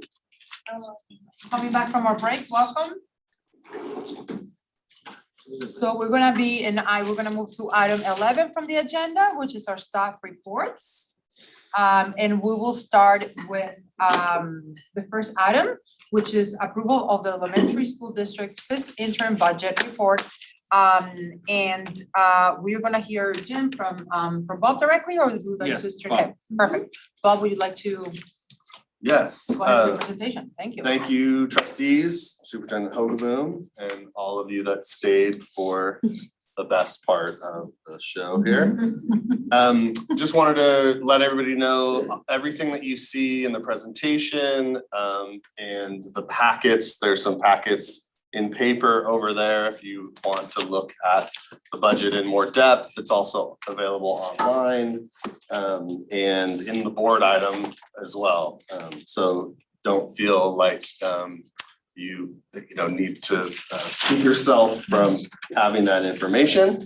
I want to welcome Vina Guzman, who is here with us tonight. She is a consultant with Ryland Consulting. She has been helping us ever since June when we lost our fiscal director. She's been working really closely with Chris Posadel to kind of as a team to put together this help us with our budget and put together this first interim reporting. So Vina, as well as really the whole team that you see on the screen there.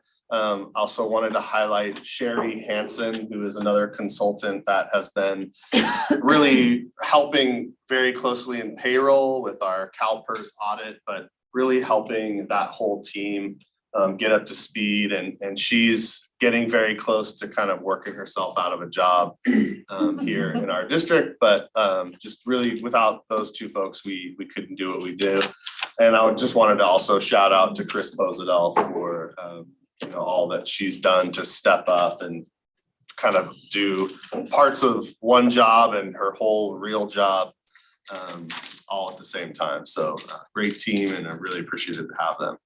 So we are in this is the budget cycle slide that I keep adding to, and what you can see in the current year, we're at the first interim report. So that's our current year 22-23 budget. This is the stage that we're on, but you can also see that at any given time, we have other budget years that are moving around this cycle as well. So we had an independent audit for the 21-22 budget, and we're waiting for that report, and we'll probably be coming back to you in January to just let you know how that went.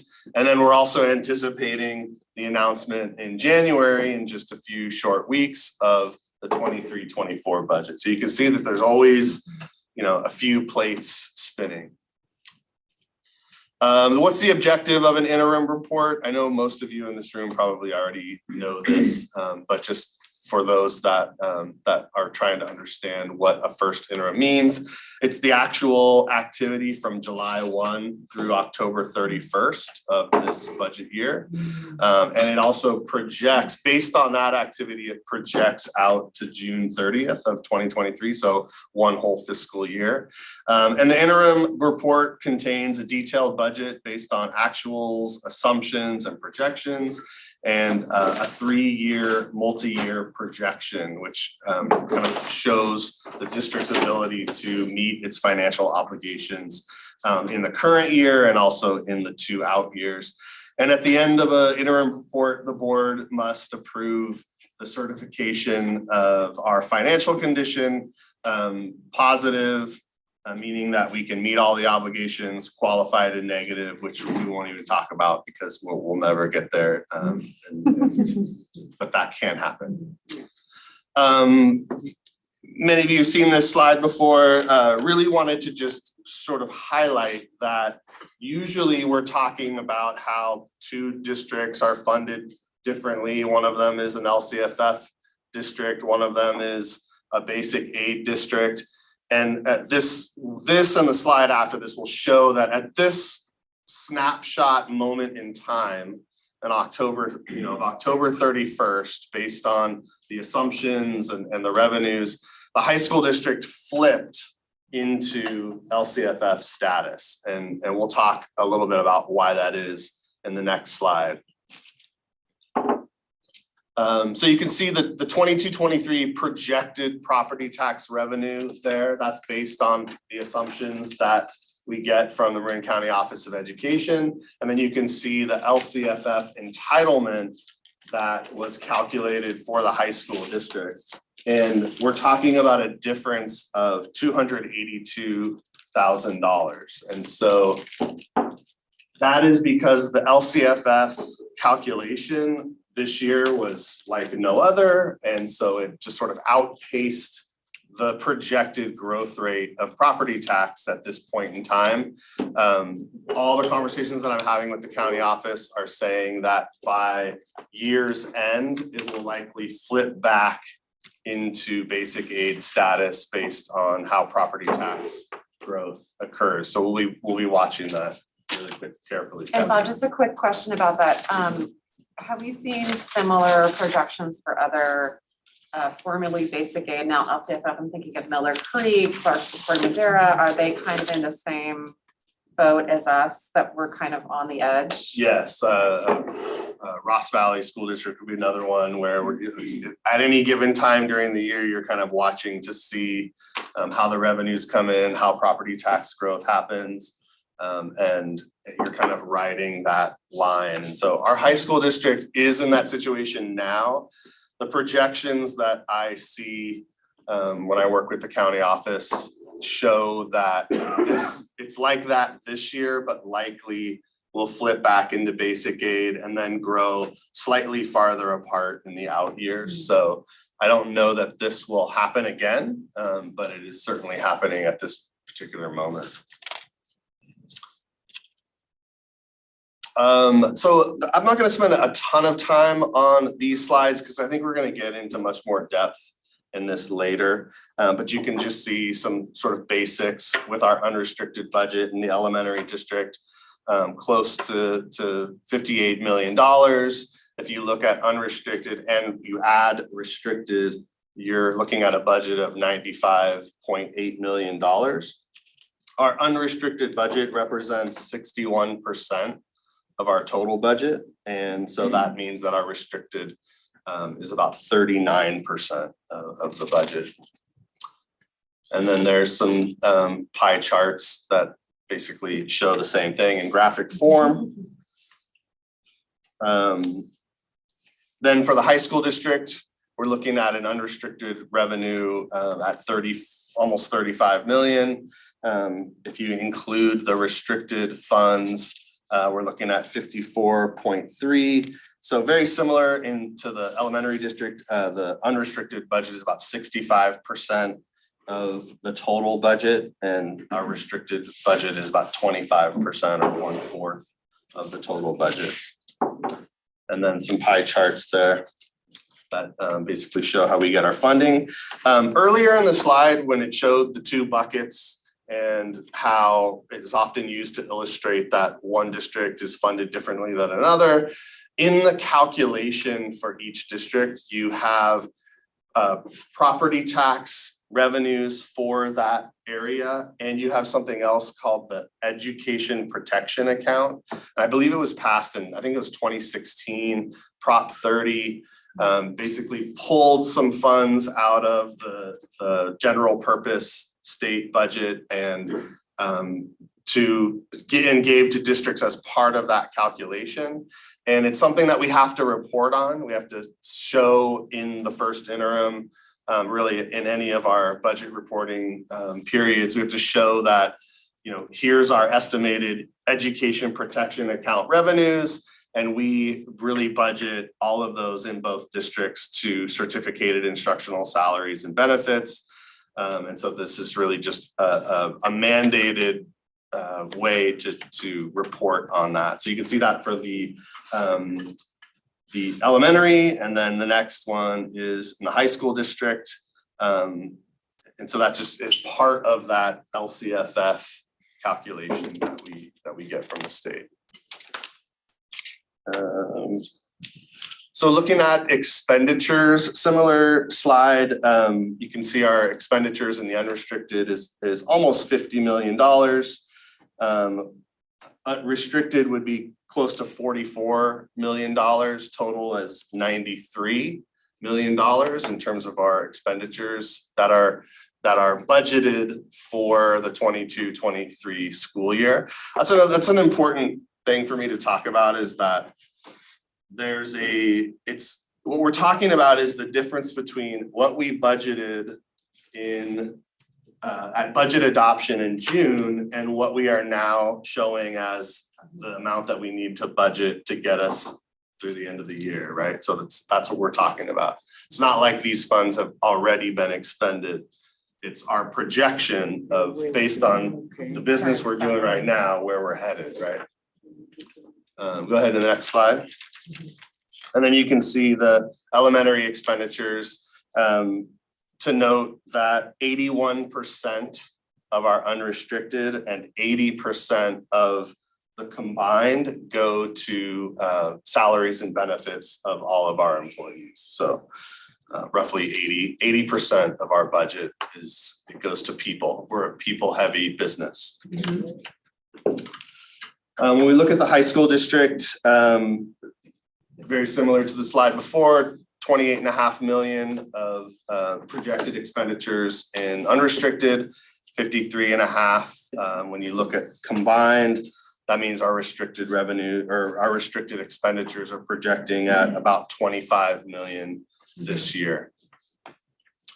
And then again, another slide, curiously, the percentages in these pie charts are the exact same for both districts, which is really interesting to me anyway. When we talk about contributions to restricted programs, so a restricted program is a program where there are revenues that are coming in specifically to go to a certain purpose. So when we talk about special education instruction, the elementary district is contributing $8.6 million beyond the revenues associated with special education. So to put that in perspective, our contribution is about 2/3 of the cost, the total cost of special education in both districts. So an incredible contribution comes from our district to fund all of the things necessary to educate those students in the best way that we can.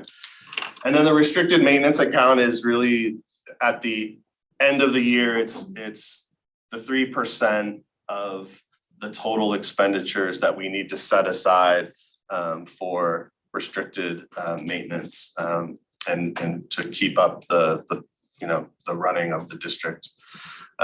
So total contributions there, 11.3 million in the elementary and 9.4 million in the high school. And that's something that I think later on, when I talk a little bit about a summary, I think that's something we need to look out for in our district is when we have restricted programs, whether they're from grants or restricted funds, that the plans for those funds don't get bigger than the actual funds we've been given to do it, right? Or that we're making contributions from the general fund in a very approved by the board way, right? That it's very transparent and we all know that we're contributing to those programs. So something to kind of keep in mind as we go forward. I realize that I've talked through a lot of slides and I haven't even given Vina a chance to correct me on anything. So Vina, is there anything that you would want to add based on what we've talked about so far? Nope, everything sounds great so far. All right, thank you, Vina. So next slide is where I am gonna probably need a little bit of support from Vina, but this is an analysis of the differences between the budget that we enacted in June and first interim. And Vina can correct me if I'm wrong, but I would say this is probably true for a lot of districts, that what you budgeted for in June is gonna be a little bit more different this year at first interim than in other years, right? So you can see the differences in revenues, much higher revenues than we were anticipating. Remember, we adopted our budget in June when we still didn't have a state enacted budget yet. And so a lot of the things we thought might happen, we couldn't really include because they hadn't been approved yet. And then we had also included in revenues, when you're talking about first interim, is you're including the carryover of funds from the prior year.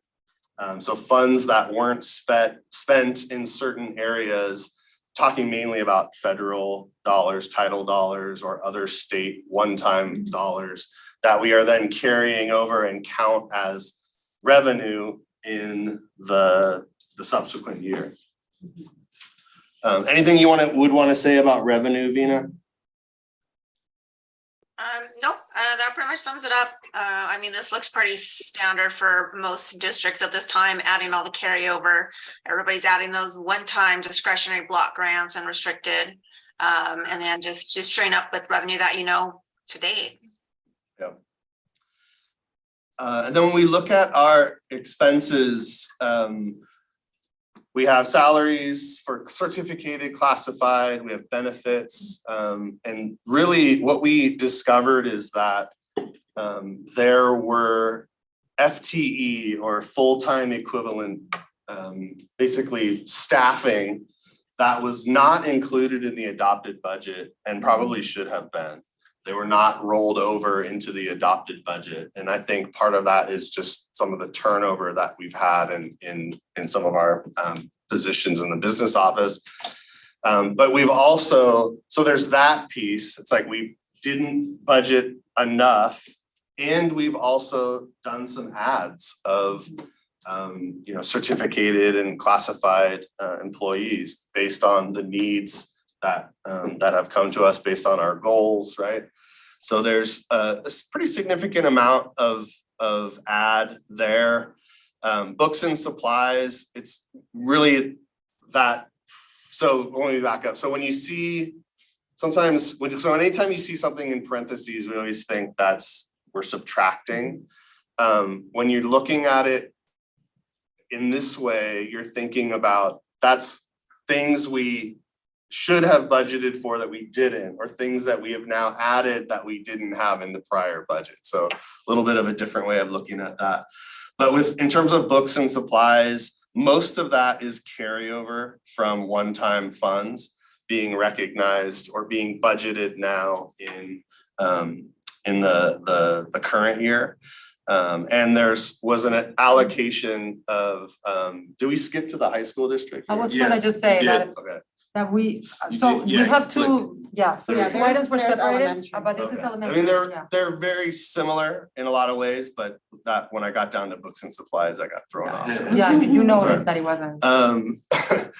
So we're looking at site grants, COVID carryover, some larger of our purchases were things like Just Right Reader, Seal, costs, technology, some pretty large Chromebook orders. Definitely shifting to one-to-one in our district is still something I think we're kind of trying to figure out, like what's the run rate for making sure that Chromebooks in the hands of students, and how quickly do students kind of go through those Chromebooks. So that's something that we've invested in this year. And then in terms of services and other operating expenses, we're talking a lot about contracts. I listed some things there. We've been told by our auditors that if you're leasing software, we're looking at it more of like a lease as opposed to when we used to actually buy software, like, and we would hold it on a disc and slide it into something, right? That we're actually shifting the way we code those things so that we're actually looking at software as it's something that we're leasing for a certain period of time. So that shifted some of the budgeting in that particular area. We had the election costs, some high costs with specialized nurse services for students that we weren't planning for, that needed some support there. Increases in transportation costs, increased true up for our untwinned employees. So as you guys know, we moved dually funded employees. We moved them into the elementary district, and then we bill back the high school district for those funds. And so there was just some true up that needed to happen while we kind of figure out how that works. And then you can see there, we did get a new mower, which we were excited about yes, go ahead. Can I Gina. ask about, so you have transportation increases. I'm wondering what the impact of the state bill on busing and reimbursement was gonna have to that budget item. Yeah, so the reimbursement would be 60% of the prior year's cost. So we have to we have to budget for the cost and then next year we can recoup 60%. Okay. Yeah, and we ran, I think we went from, I want to say 12 to 15 buses. We're looking at needing to increase transportation next year. So our transportation costs are going to go up because we need more buses and because the cost of everything is going up. And do we own our buses? We do not own our buses. We contract with First Student for those buses.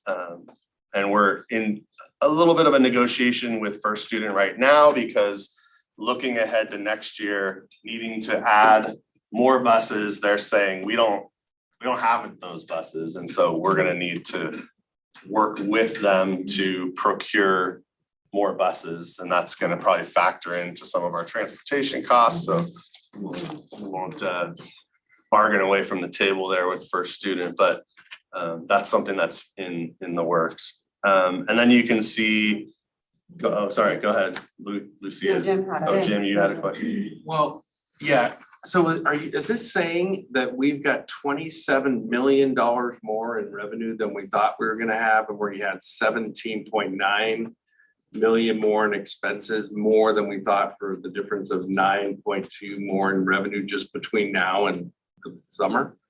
June. That just seems incredible. But you have to remember, some of the revenues were already recognized in prior year. And so when we're talking about carryover, it looks like we're bringing in new revenue, but it's really just we're carrying it over into the new year. Vina, do you want to explain that a little bit? Yeah, better to because me? it seems like if you have carryover, you know what your carryover is gonna be. So I don't know what it normally is. That just seems like an incredibly high number.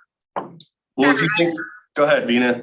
Yeah, I can explain. Well, the state revenues at the 13 million, most of that is those one-time discretionary block grants that nobody had included. Well, I shouldn't say nobody. Most people didn't include those in the budget adoption until we had more solid information. So every district probably has seen some type of change here, whether they're adding it new. I know a lot of districts added on the unrestricted side because originally that's what people thought, and then they had to move it to the restricted side. So everybody likely saw a big swing in state revenue. So that's what the majority of that 13 million is. And then for the 6 million in federal revenue, how pretty much all federal revenue is what we consider unearned revenue. So you can't recognize the revenue until you spend the dollars. So that $6 million is mostly allocations you already had last year that you didn't spend. So at the time, you can't recognize the revenue till you spend it. So now you have more to spend, but for every dollar you plan to spend, you have an equal amount in revenue. And that happens every year.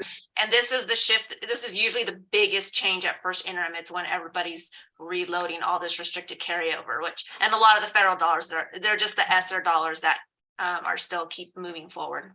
The COVID. Does that help, Jim? That makes sense. But what would it be what would it be in a normal year? Oh gosh, I don't know if there's such a thing as a normal year. I mean, I mean, obviously all these COVID dollars that have been carrying over year to year have been causing everybody to have these bigger swings. But for the most part, people usually have your Title I, Title IIIs, Title IVs, whatever you have, all of those usually have carryover. So you always see some increase in the federal restricted. I think the state one is not as common because of the one-time carryover. But we did have some state COVID funding that was treated accounting wise the same as the federal dollars, where you couldn't recognize the revenue until you actually spent the dollars, until everything's gone. And then but the big swing in state is really that the one-time discretionary, which is, we don't get that every year, right? But every year the state budget brings new surprises, so there's no such thing as a normal year. If you take away that 13 million in state, the art, music, instructional materials block grant and the learning recovery block grant, it's a much different picture, right?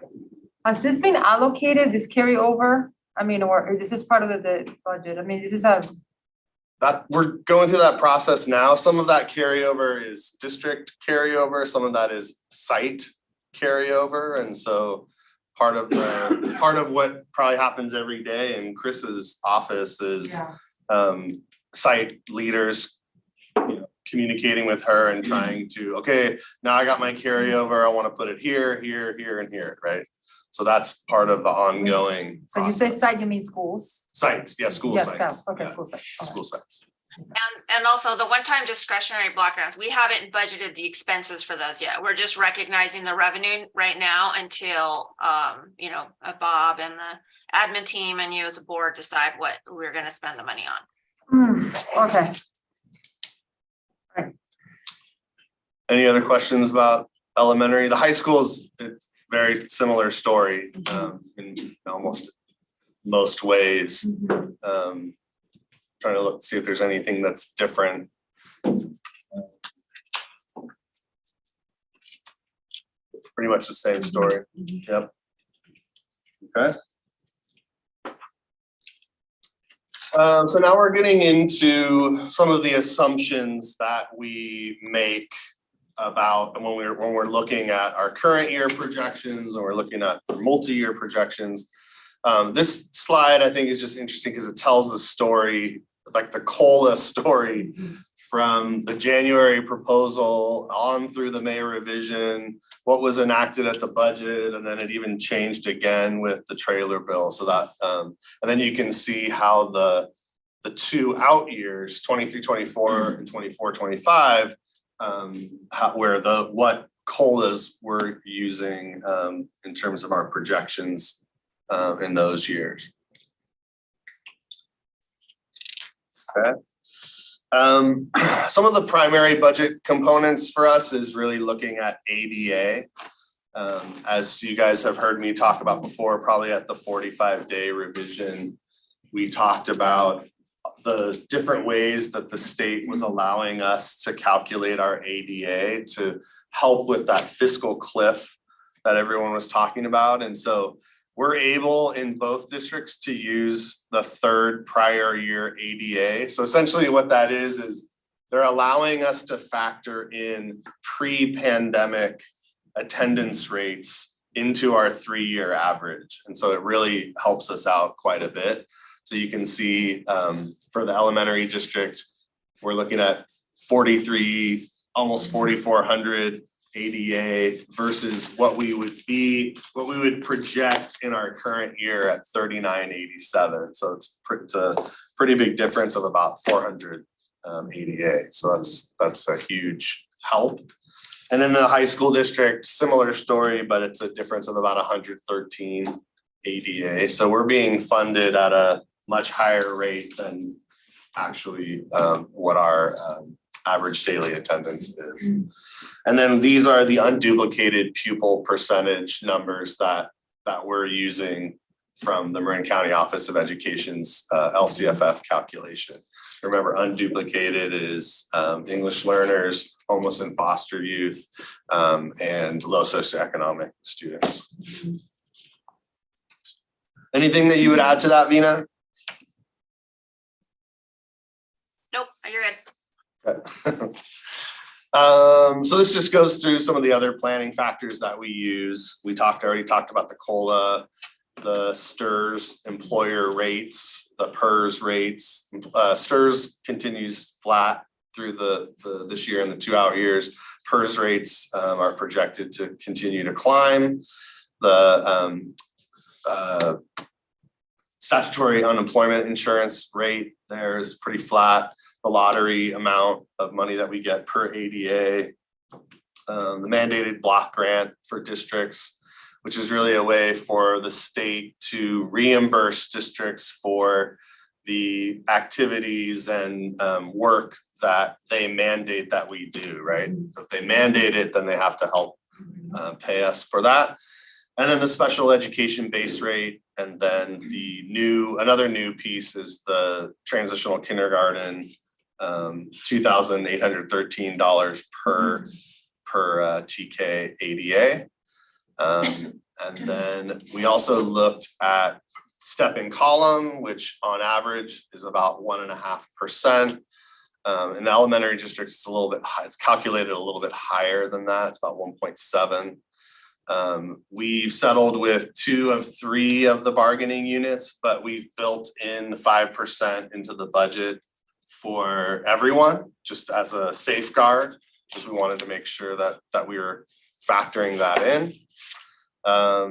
We are assuming that COVID funds are sunsetting as we spend them.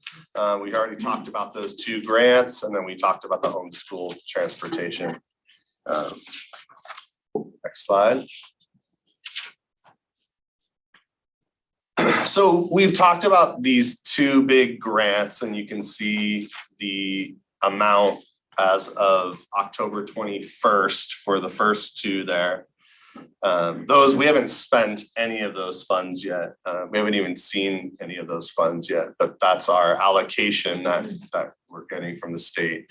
And then you can see our COVID resources, and that is our projected ending fund balance as of the end of this school year. So those are some pretty big one-time amounts. And the next slide shows one thought as to what we want to do with these. So when we look at this current year, 22-23 commitments, I call them COVID commitments just because COVID dollars are funding these things. It's about $2 million in each district. And those are funding things like different types of certificated specialists, whether they're coaches or intervention teachers, mental health supports, so increased counseling services, and other family engagement support, so community liaisons and things like that. And this is a very simplified slide, but if we look at our remaining COVID resources and these 2 block grants that the state has provided this year, we could continue, theoretically, these supports until 25-26. If we don't do anything new and we stop adding, we can maintain It's a big if. We can maintain this level of support and actually possibly maximize that support for students and families. So that's one thought that we have in the district about how to utilize those funds. Go ahead, Jim. The art music block grant, doesn't have to be used for art and music stuff? No, it's art, music, instructional materials block grant. And there's kind of a joke in CBOs that it's like the anything you want grant, right? It's really very broad in terms of how it can be spent. All the things that are listed there would be things that you could do that? Yeah. Interesting. Mhm. I just had a question. So there still is, in terms of learning loss, there are a lot of organizations still thinking that this learning loss will continue for the next 2 to 3 years. Are we actively looking for other resources that we can apply to as we're looking at losing some of those funds and thinking, hey, we might need to be keeping these programs? Are we collectively thinking that way? I think we're looking not only at funds that we could, I mean, this district is great about bringing in grants and things to fund activities associated with our goals.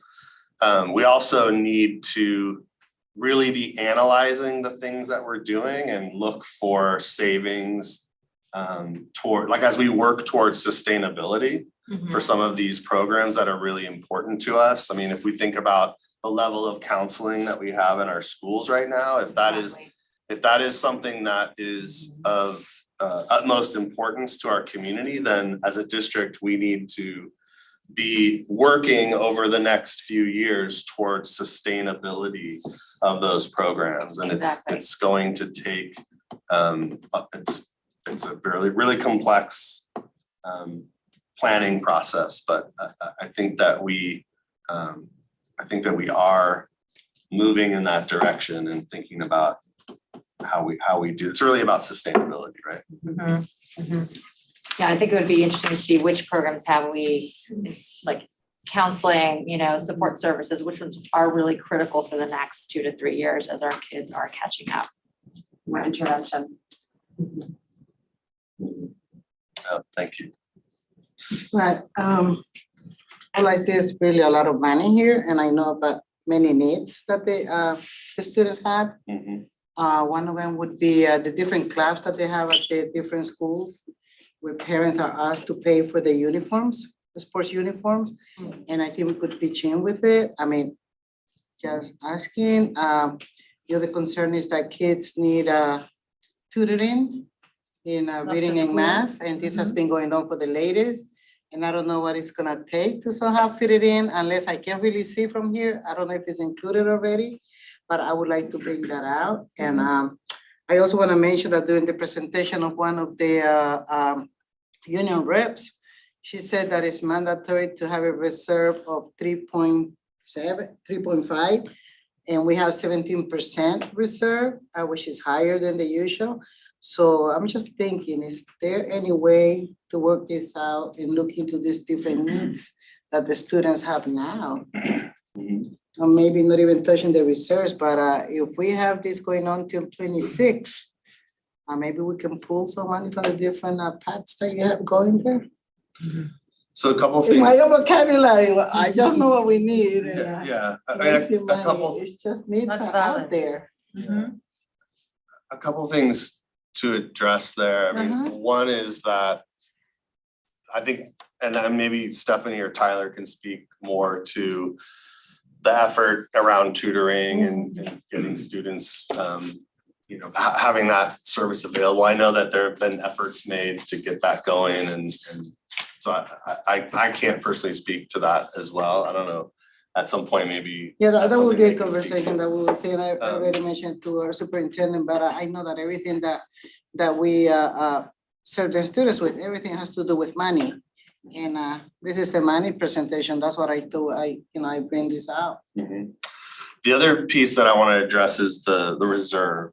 So the state mandates that we set aside 3% minimum reserve. The board, I don't know, several years ago, I don't know exactly when it happened, asked for or approved a resolution for 14% above the minimum 3%. And so that's where you get the total of 17. And it's something that we, in some years in the elementary district, we've been slightly over 17. The high school district, I don't know that we've ever hit 17. In the elementary district, you're gonna see this year, we're not as high as we've been in the past. So we've been trying to maintain our reserves per the board's direction. But also, if you look across the state, the average reserve level in school districts in California is around 20%.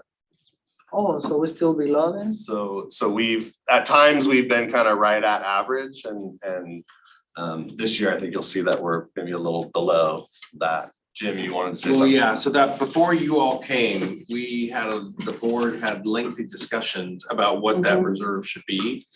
3% is ridiculous. That's just so ludicrous that it doesn't even make any sense. But there's a lot of pressure on the governor to say that we could have lower, reserves, and that we had to justify why we had more than that. And that to me was ridiculous.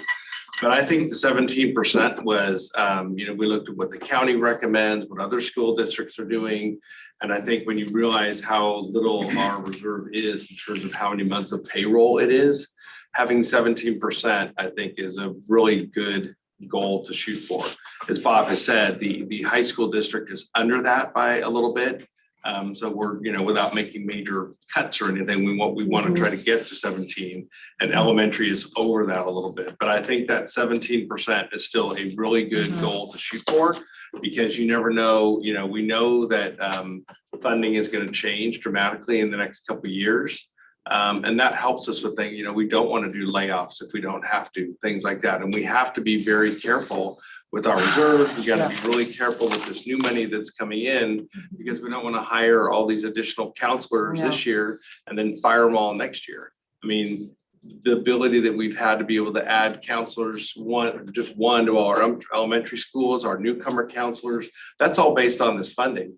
So we're not looking at new things. We're trying to keep the people we have. And in terms of learning loss, the intervention teachers and the instructional coaches at elementary, those are making a big difference. And if we don't use those funding, that's all going to come to an end, at the end of this year, if we don't use those funds for that. So we are kicking in our budget advisory committees this year, but one of the things Bob's going to talk about is, I don't think we need a bunch of new stuff. We just need to keep these behavior interventions going, and we're always open to academic interventions, and Stephanie and Tyler are always thinking about that, and whether that's tutoring or the summer programs and things like that. That's what we're supposed to be in, hitting to try to hit the learning loss. But those reserves are really important, and I would be really careful with going below. I still think that 17% target is really important. It's similar to what we're seeing. It caught my attention when Good it was question, presented trustee today. Palmer. Good question. I think that's an excellent question. So I just want to point out something. We had allocated 50 minutes for each, half an hour total. So I'm just flagging that because I think there's a lot of questions here that I think I have and other trustees have. So my question, it would be like, do we have an opportunity, right? Because this is just a staff report. Right now, we're not deciding. This is not an action item. It's a discussion item. But it seems to be that there's. Still have to approve the. Yes, it's in the. we approve it's the in report, consent, right? The interim budget. The interim budget is in, because not here. Yeah, we're looking for approval tonight of the interim, first interim report. And the consent agenda. No, Is it right here? The approval of the elementary. Oh, okay, but it's not an action discussion. Okay, it's just a staff report. So, okay, that actually, thank you for that, because that is confusing, because that should have been an action. It should have been under. It should have been an discussion. Okay, so this is, okay. I would approach it a little bit, okay. Okay, thank you, Bob, continue, I'm sorry, I just wanted to No, that's flag the okay. time, I think for Well, you're next presenting time. both of them together, right? Yeah, you're doing it, we are doing but it. even then, we have been doing this for 40 minutes, so just flagging for next time for the staff, that I think we need to allocate more time in the agenda for these items. I think we're underestimating how much time in order to have to readdress the trustees' questions, which obviously this is the time for us to do that. Just flagging it, so. Absolutely, and as much as I try to pare the information down, I feel like it doesn't do it justice to simplify it No. too much, so. But this is our job, this is part of our job. Better. Yeah, so this is a fiduciary duty, that's what I'm thinking, like, we need to really make sure that the agenda also reflects the fact that this is an important issue for us, and we need to allocate the time necessary for it. Not that you need to shorten the content, but the agenda should reflect the time, that's what I wanna say. Yeah, go ahead, Bob, sorry. No, that's great. Christina, we're gonna just look at the MYP, if you could click on where it says MYP on my cute little slide with the crystal ball. And maybe go to the elementary first and pull that up and as big as we can there. So essentially what you're seeing here is a lot of the information that you saw in the report sort of leads up to this. So you can see the revenues in the top section, and you can see the revenues and the assumptions for 23, 24, and 24, 25. So it's the current year plus the 2 out years. And you can see the expenditures that we reported on earlier. And then you can see can you move it over to the right? There we go. I need to be able to see that left side there. And so you can see in terms of the budget for this year, the deficit / surplus. Do you see about the middle way down? You have the total expenditures and then the deficit surplus. So this year we're looking at, right as of this moment, we're looking at a surplus of a little under 2 million. But you can see if using the assumptions we have and maintaining the staffing we have in year 2, we're looking at a deficit of about $260,000. And then if you look in the 3rd year out, if you scroll to the right there, we kind of flip back to a surplus of about $210,000. So overall, in terms of deficit spending, we're kind of riding that line there, and so in relatively good shape. You can see the next line down where it says increases or decrease in fund balance. You can see this year we're looking at a slight increase in fund balance of about $1.5 million. In the 2 out years, we're looking at spending down some of those reserves, $700,000 and about a little under $300,000. And then you can see down below is where you have the components of ending fund balance. And that's really showing that your ending fund balance is essentially like your reserves, right? And you can see that we have in the green line there, you can see the reserve for economic uncertainties that's projecting 3% of the total expenditures. And then there's a stabilization arrangement, which the board approved because of the state's 10% reserve cap. So we're able to commit those funds to a stabilization arrangement and not have them be subject to the state's cap. And so then you can see the 9.4%. If you could scroll just a little bit to the right, Christina, sorry. Yeah, so we have, that 9.4%, we're trying to keep our reserves under that 10% cap. But if you look at the board reserve above 3%, you have 5.9%. So you can put the 2 of those together and get our reserve percentage there. And I'm gonna turn it over to Vina and let her say that in probably a much better way than I just did. Sorry, I had to unmute. Yeah, so this is just a summary of what the board has designated. I believe you had a resolution to put aside monies for stabilization and the additional board reserve to make sure you stay fiscally solvent. Like you mentioned earlier, 3% state reserve is not enough for any district to be able to function long term. I can't believe there's a couple of different recommendations in accounting. One is at least 2 months worth of operational expenses. Another one is 17%. So, every district is a little different and they have to evaluate how much they have available and set their own targets. So I think the board adopted, additional reserve is a good plan here. And you can see that, this year the reserve is about 15%. I mean, 9.4 plus the 5.9, somewhere around a little over 15.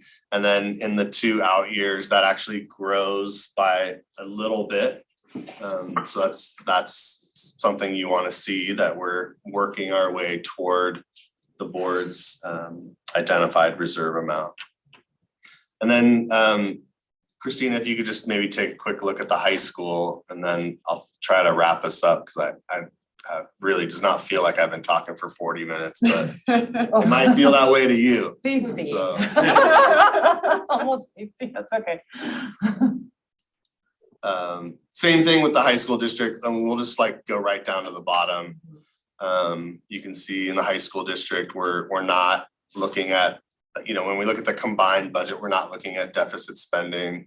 And the high school district at this current time does not have the 10% resolution that we had, but they do have the board's additional reserve. So you can see how we're at, it's hard to read. I think it might be say 6.6%, 8.2%, and then up to 11.1 in the third year out. So that's where we're at with the high school district. And I'm happy, like, again, to your point earlier, I'm happy to, like, I'll spend as much time with any and all of you on this as you'd like. Okay, Christina, let's do one more slide and then I'll stop. I promise. Thank you, Bob. No, don't worry. So the summary, we're positioned well to meet our financial obligations. Again, if we budget out those one-time funds, it'll allow us to maintain some of these actions that are beyond the core program. High school districts probably going to shift back to basic aid by the year's end. We'll keep an eye on that. Contributions to restricted programs has gone up, so we just need to keep an eye on that and make sure that we're being good stewards of that.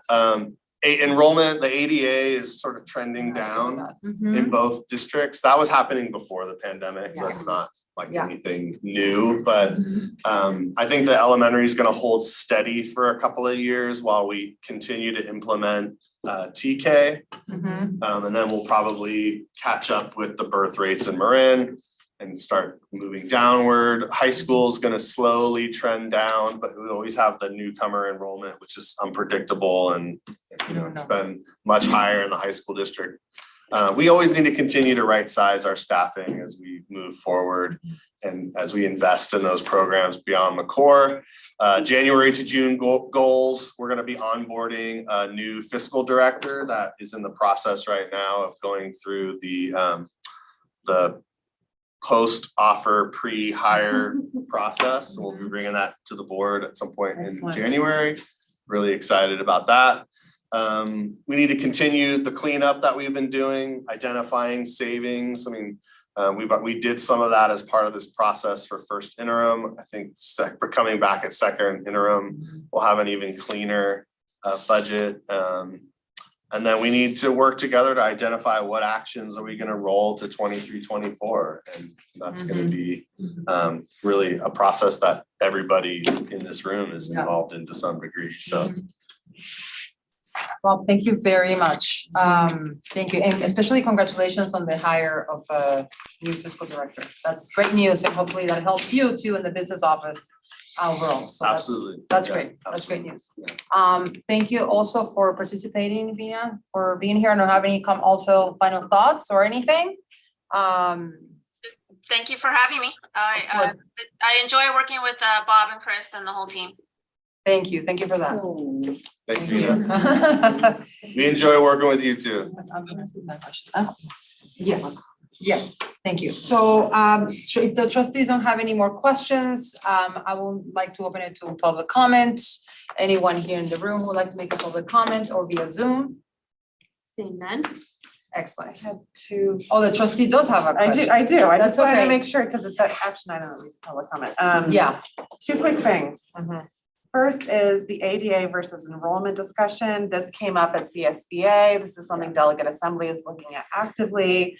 The issue with moving to strictly an enrollment-based system is that very large districts like LA Unified have a large number of students that don't actually go to school. That would be counted in enrollment, but actually are not engaged in education. And there's a finite amount of funding. And so if we went to straight enrollment, we would actually probably lose out on funding if we went to such a system. So one of the ideas that was discussed is really looking at what other states do to try to get at different sorts of measures. So just For those of us that thought, well, we'll just go to enrollment, probably not the right way. The other thing I wanted to mention is this came up in our city county schools meeting that we had. Superintendent Becky Rosales from Miller Creek said that they're seeing increased ADA from the birth rate in their neighborhoods. That was surprising to me, living in the neighborhoods. And I don't know if I'd be curious, maybe we could reach out to her or Marie and see what the data is that they're seeing, but they said it was a surprise and they think it's a follow-on from the pandemic, that more people had kids during the pandemic than we're planning to have children. And anyway, something to look at, because it's different than what we thought. We use the same demographer as Miller Creek, so it'd be interesting to have a powwow with everybody together. That's it. No, that's all right. So do I hear a motion to approve the elementary school district's first interim budget? So moved. I'll have a second. Second. All right, so the item was moved, I'm sorry, all in favor? Aye. Any opposed? Okay, the item passes and was moved by Gina Daly, trustee Daly, and seconded by trustee Karen Martin. Do I have a motion to approve the high school district first interim budget? So moved. A second? I'll second.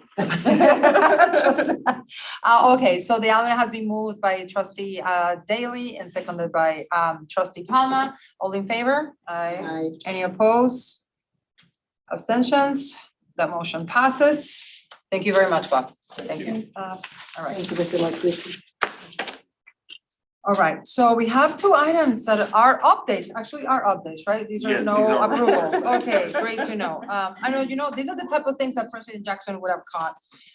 So, we always try to get her wisdom, but I'm not there yet. We are not there yet. So I presume this is Jim. You're gonna give us an update on item 3 of our 2020. Actually, Miss Cecilia's gonna do this. Oh, sorry. Oh, Cecilia, didn't see you. I was looking at the agenda. I am thank you. so sorry. I am so sorry. And I'm gonna stand Again, during President this. Jackson will know the flow much better. Yeah, you don't know. Yeah, so you're gonna give us an update about improving outreach and support to vulnerable families. Yes, I'm gonna give you a very brief update Thank on you. one of our key focus areas, which is community engagement. And I'm really pleased to do this because it's really one of those areas that intersect with student success and staff success.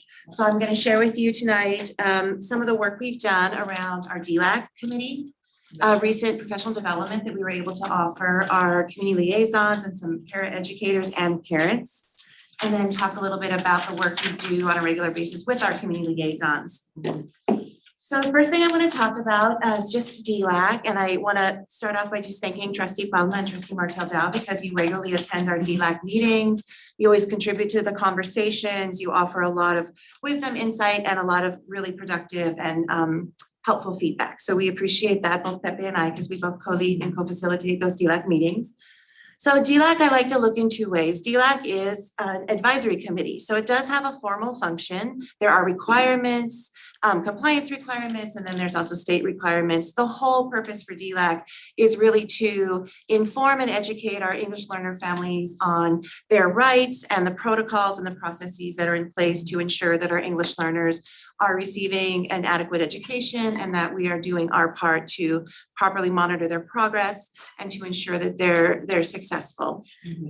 So we do function as an advisory committee, but more importantly, we really function as just a space to not just educate our families on the DLAC requirements, but really to try and open up to some conversation around other events, other topics that are relevant. So this slide just kind of breaks it down into two things. The required topics, as Trustee Palma mentioned, reclassification is a topic that we cover every year, how to read and interpret LPAC scores.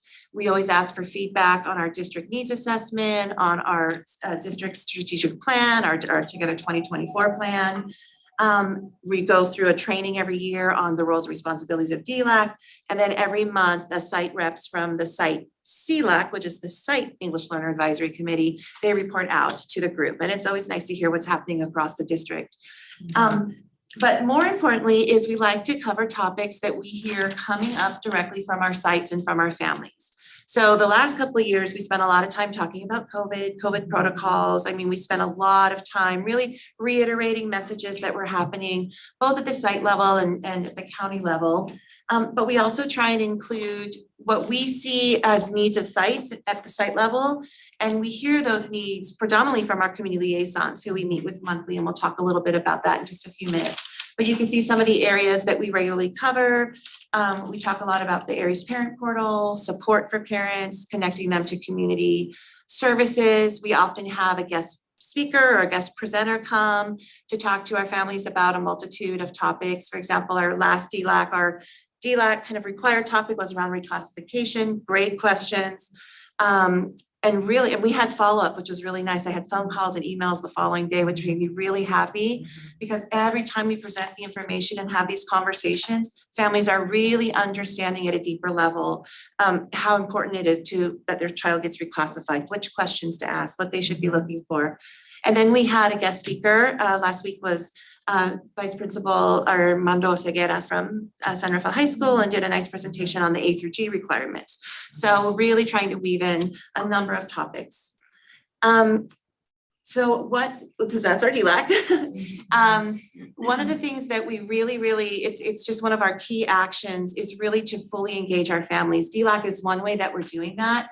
And we also found another exciting way this year to really try and kick it up a notch and really support our parents directly around parent leadership opportunities. So if you go to the next slide, Christina, we were very, very fortunate. CABE, if you're not familiar, it's the California Association for Bilingual Education. It's a very renowned and respected organization in our state. They work very closely on policy for English learners, strong believers in multilingual education.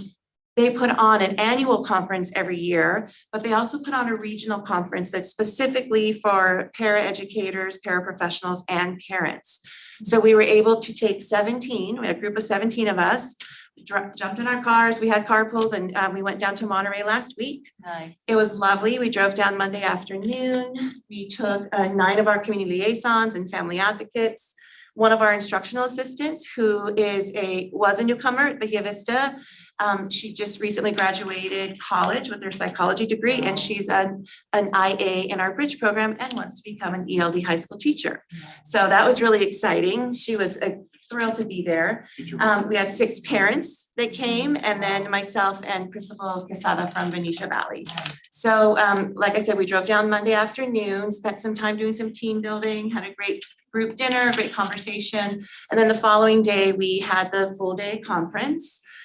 You can see on the next slide, some of the topics that were covered, everything from financial aid for your children, parent leadership, engagement. Some of the groups talked specifically around English learner policy. There was a whole session on immigrant, kind of the latest policies around immigrants, newcomers, unaccompanied youth, LPAC, dual immersion. And I'd say probably 80% of the workshops were offered in Spanish by bilingual, bicultural speakers. And if it wasn't offered in Spanish, there was translation in both Spanish, Vietnamese, Chinese, because there's several languages represented. And our families, the parents that were there and the community liaisons that were there, they just drank it up. And this is already a talented group of paraprofessionals and parents. These are parent leaders that were identified at the site level because they're consistently engaged in the work happening at the site and at the district level, and to be able to offer this kind of opportunity for them. So many of our community liaisons have, we've never done anything like this. This is so great. So, it pulled in that engagement piece, but it also staff professional development for our classified staff who are critical to our student success. So it's really a fantastic experience. And then just the people that really connect so much of this work are our community liaisons. We're fortunate in our district. We have bilingual, bicultural community liaisons at every site, 14 bilingual community liaisons in total for our district. We also have at the 3 elementary schools, BB, San Pedro, and Benicia Valley, as well as Davidson, we've got some additional family center staff on site that offer just a lot of those wraparound supports and connecting with families. We meet monthly with our community liaisons, and Jim usually attends those. They're really fun meetings. just really authentic, timely, relevant, and just so much care. Like, I feel so good. I love going to those meetings. Pepe and I also co-facilitate those meetings. It's just a great space to be in. We're having our monthly meeting Wednesday from 3 to 5 at Mi Pueblo. So if you're available, pop in. We're gonna do about an hour of business and then an hour just to relax and celebrate the season and just appreciate all of their amazing work.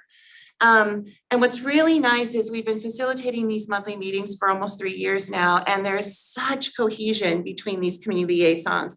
We have community liaisons who have been with us just a few months and some that have been with us almost 25 years. So there's so much collective wisdom and energy in that group, and they really are what connect us to our families and to our students.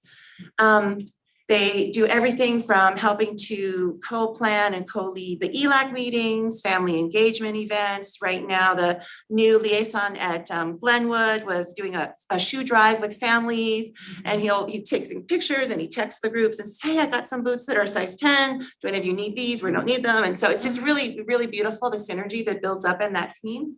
And then they provide a lot of direct services, anything from connecting families to outside services or coming in and, understanding a document that needs to be filled out.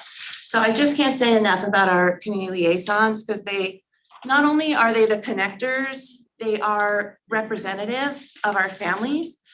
Many of them have the same similar story, have had this traveled the same trajectory, and it's just a powerful, powerful group. So the work we're doing with our community liaisons, continuing to improve our work with DLAC and being able to provide these professional development opportunities to our paraeducators and to our families.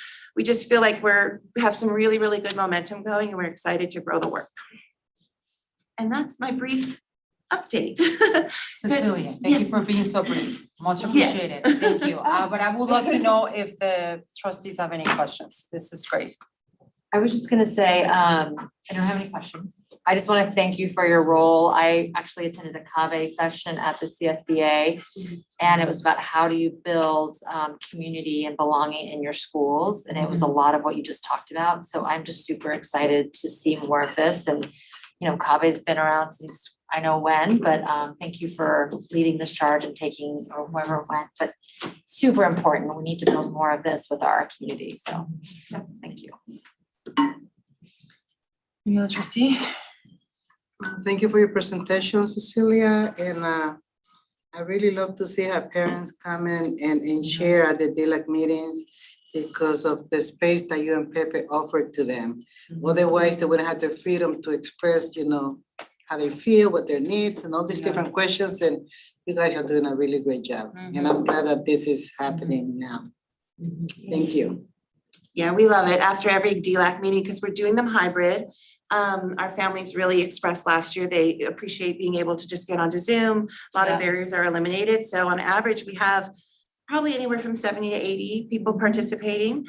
And then after we finish the meeting, if we're not in person, like we did it all hybrid last week, we're on the phone with each other. God, that felt so good. That was so great. So for us too, it really, we gain a lot from it. It just keeps us connected, and it's just, yes, a good reminder of, who we are, where we come from, and how do we lend a hand to our families. So love it. Yeah. Yeah, no, thank you, Cecilia. I was, trustee, do you have anything else? No. Okay, just wanted to make sure. Not that I necessarily need to ask you, but just in case. So no, Cecilia, I was the last meeting, the DLAC meeting with Pepe, I was a little late, so my apologies for that. But what I observed is that the parents have so many questions. So I almost feel like we need like an information hub or something like that, because I feel like if we have like, it's, like one pagers or like just one pager about reclassification, one pager about, what was the name of the other presentation that Armando made about energy requirements?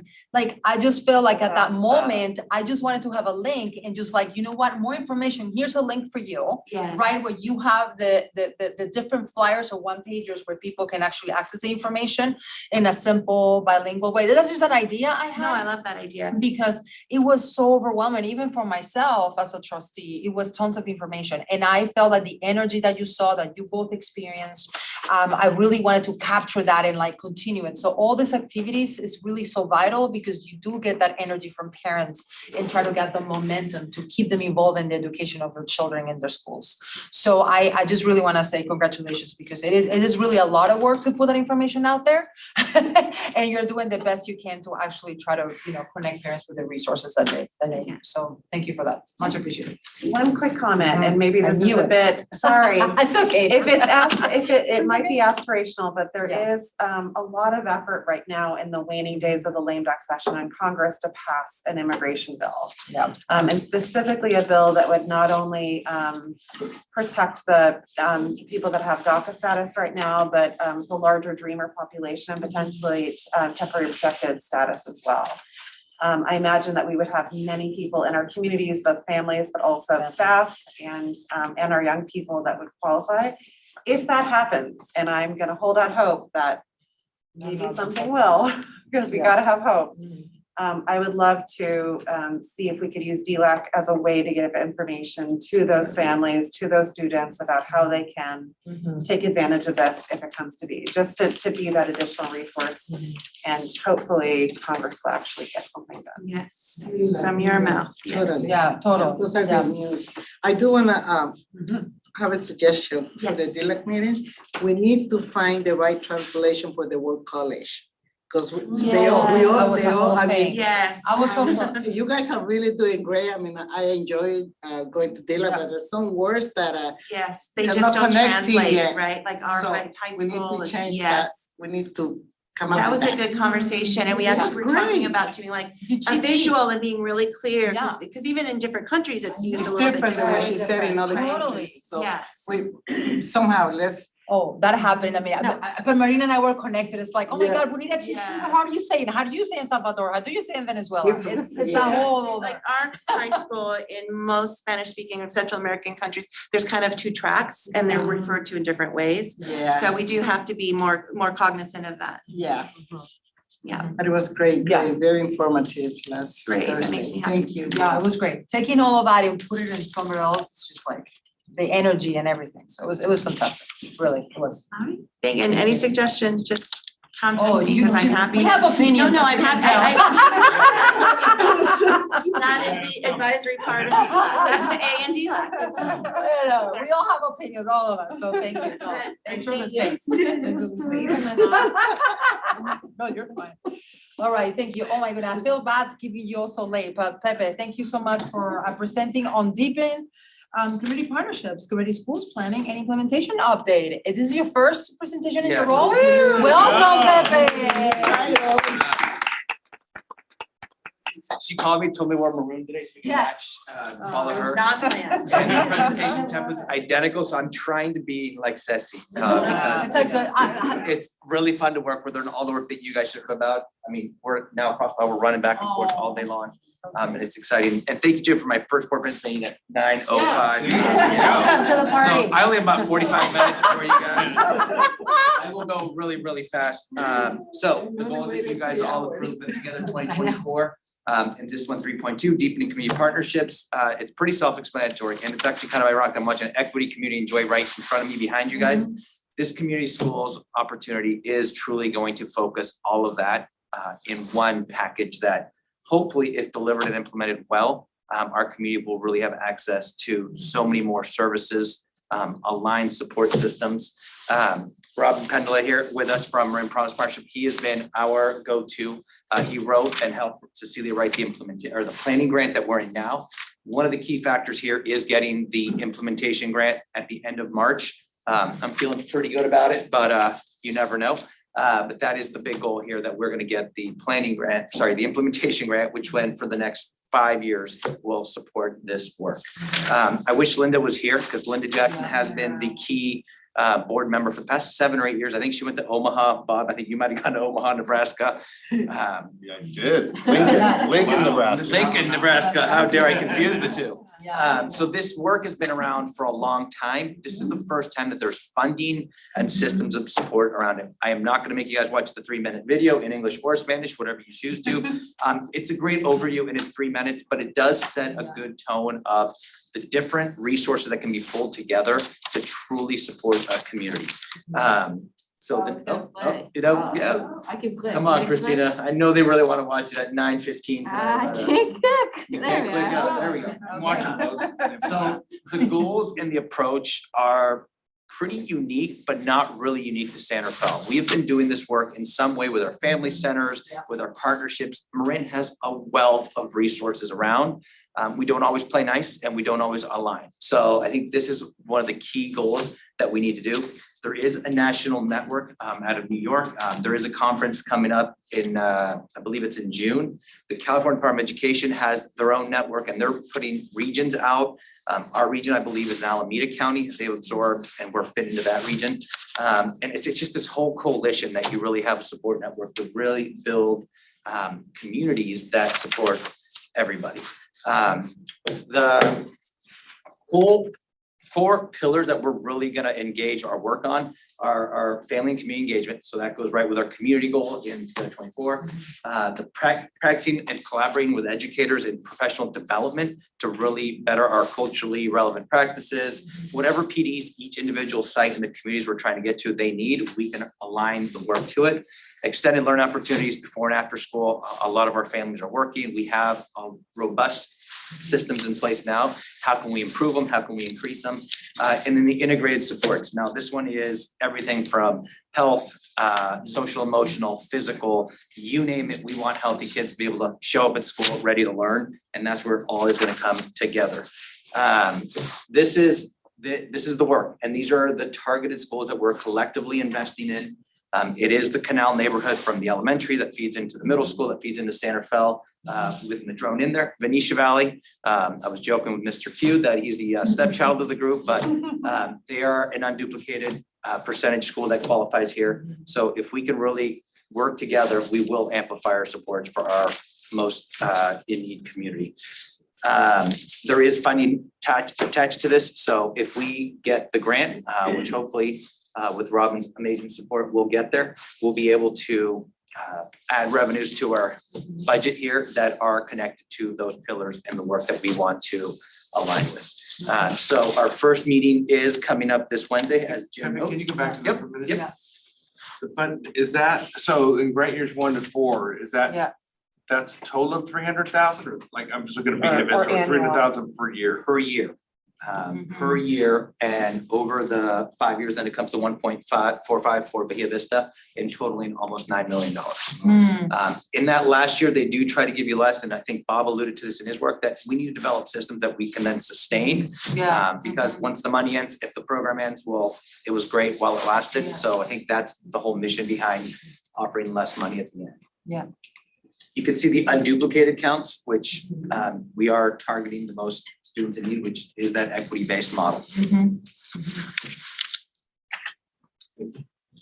So the timeline in October, we went with a team from Marin County educators to Sacramento, and it was the national team that flew out.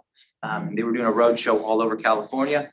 It was fair, state, local partners. It was great. We actually got to go to a really nice dinner with a bunch of the other school districts in Marin that are doing this work. Marin City is a year ahead of us. We are in the planning phase. Marin City is in year 2. So there's a lot of learning from them as well. And then Nevada, we're hearing, is going to apply for the planning grant this year for next year. So they're a year behind, but all of the districts in Marin that have Title I students are in the process of getting there.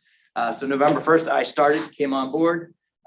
Since then, I've been meeting with a lot of the school sites, or with each and every one of the school sites, and hearing from them what is that they really need to keep, what they really, really want, and trying to figure out what this looks, because we know that every child has a family within a community that then fits inside of our schools and our district.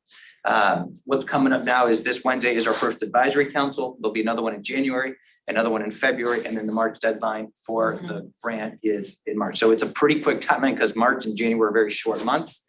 February, we have the week off, so it's happening faster now and faster. The members of our advisory committee, cabinet helped create this group, and these are our partners that are in place right now that we feel can elevate and maintain and support this work. There's a ton of partners that we work with that want to be a part of this group. We've had to say no. We're already at about 30 people that'll be on this advisory council. But when we sat around the table and really thought about what supports our students need, this is who we think right now. It could change, but for now, these are the partnerships that we are bringing to the advisory board to help guide the next phase of the Right, work. folks. Really good. Wow. Nice one. That was awesome. Thank you. Wow. Really, really fantastic. Like I'm just the energy that you just bring to the room. It's just, I'm so glad. You're the perfect person for the job. So thank you. Do we have any questions for Pepe? Yes, please. Trustee Martin. So thank you for your great presentation. Very excited about this. And I really like that you highlighted, like, when we get to the end, how are we gonna plan for that? Because that's what I keep asking every time we have a budget presentation. So I'm just curious, the partnership slide looks really exciting, and as someone who's led partnerships before, like, is there role clarity? Is there like a roadmap for everyone's, like, because everyone has opinions and we have opinions here. So I'm just curious to like support you in your role. When it's looking at how many do you have right now, it's just looking at it, but it's like over 12, 20? Yeah, great question. A lot of thought has gone into planning these advisory meetings. We are going to make it very collaborative because, yes, if we just let people have airtime, they're gonna tell us what they want. And frankly, we're starting to see that a little bit in our partnerships, and people are feelings are hurt that they weren't invited, or people try to invite their friends because they weren't collaborative. And so we have set a clear boundary on who's on our advisory committee, and we'll learn more. I'll let you truly know how it goes on Wednesday, because our agenda is collaborative, where we're gonna hear from each of the stakeholders based on the 4 pillars, and it'll be interactive. We're planning it that way so that people can all have a voice without it being one by one and stand and deliver fashion. We're trying to have it collaborative as possible, but I hear what you're saying, and I will tell you more after the first meeting to see how we all play. We're at the playground together. Yeah, so I was gonna say, awesome, and if not, because I'm gonna facilitate and create agreements, right? So Yeah. that you can show up with those agreements. We will be using the norms that we use in Together 24, because a lot of the community work that we did, there was already 4 norms. And it's only 3 meetings for now. I think the other question is too, once we get this advisory group in place and the grant is written, what's the work moving on forward? Do we have to meet so frequently? Do we want to meet annually, Exactly. biannually? So those are all the questions that will hopefully evolve, and we'll create it as the group works together. You read my mind, thank you. Yes, please, Trustee Palmer. Yeah, no, congratulations, because you're starting off your new role really, really good with the right foot. And I really like what I hear, and I do hope that this program is sustainable. Anything we can support with, and I'm really happy to see you and Cecilia being the pillars to make it happen for the underserved students and families. And I like to be part of it, to be informed on what's going on, and congratulations. It's I looking think good. what you're both making me realize too is that funding is the one thing that we always focus on. Yeah. What I'm starting to see, and what Robin continues to push back on me, is we have so many resources in the community that are untapped or not managed well, in the sense, when I met with Dr. Tracy Hessel, a former Venetian Valley parent, or a Laurel parent, and she frankly said, she goes, I don't care about you as a person in this job. I care that you finally have this job in the district, because from the Marin Community Clinic's perspective, they're calling San Pedro, they're calling Bahia, they're calling Davidson. And then they want, and it takes them 3 weeks to do the same thing at each school, because a different person calls them back, oh, it's the community liaison, oh, it's the vice principal. And she goes, here's what we want to offer, immunizations for all kids K-5 in this neighborhood. And then it's on me kicking our team into place to make it work. So that's where we streamline the services and we get them directly to the community.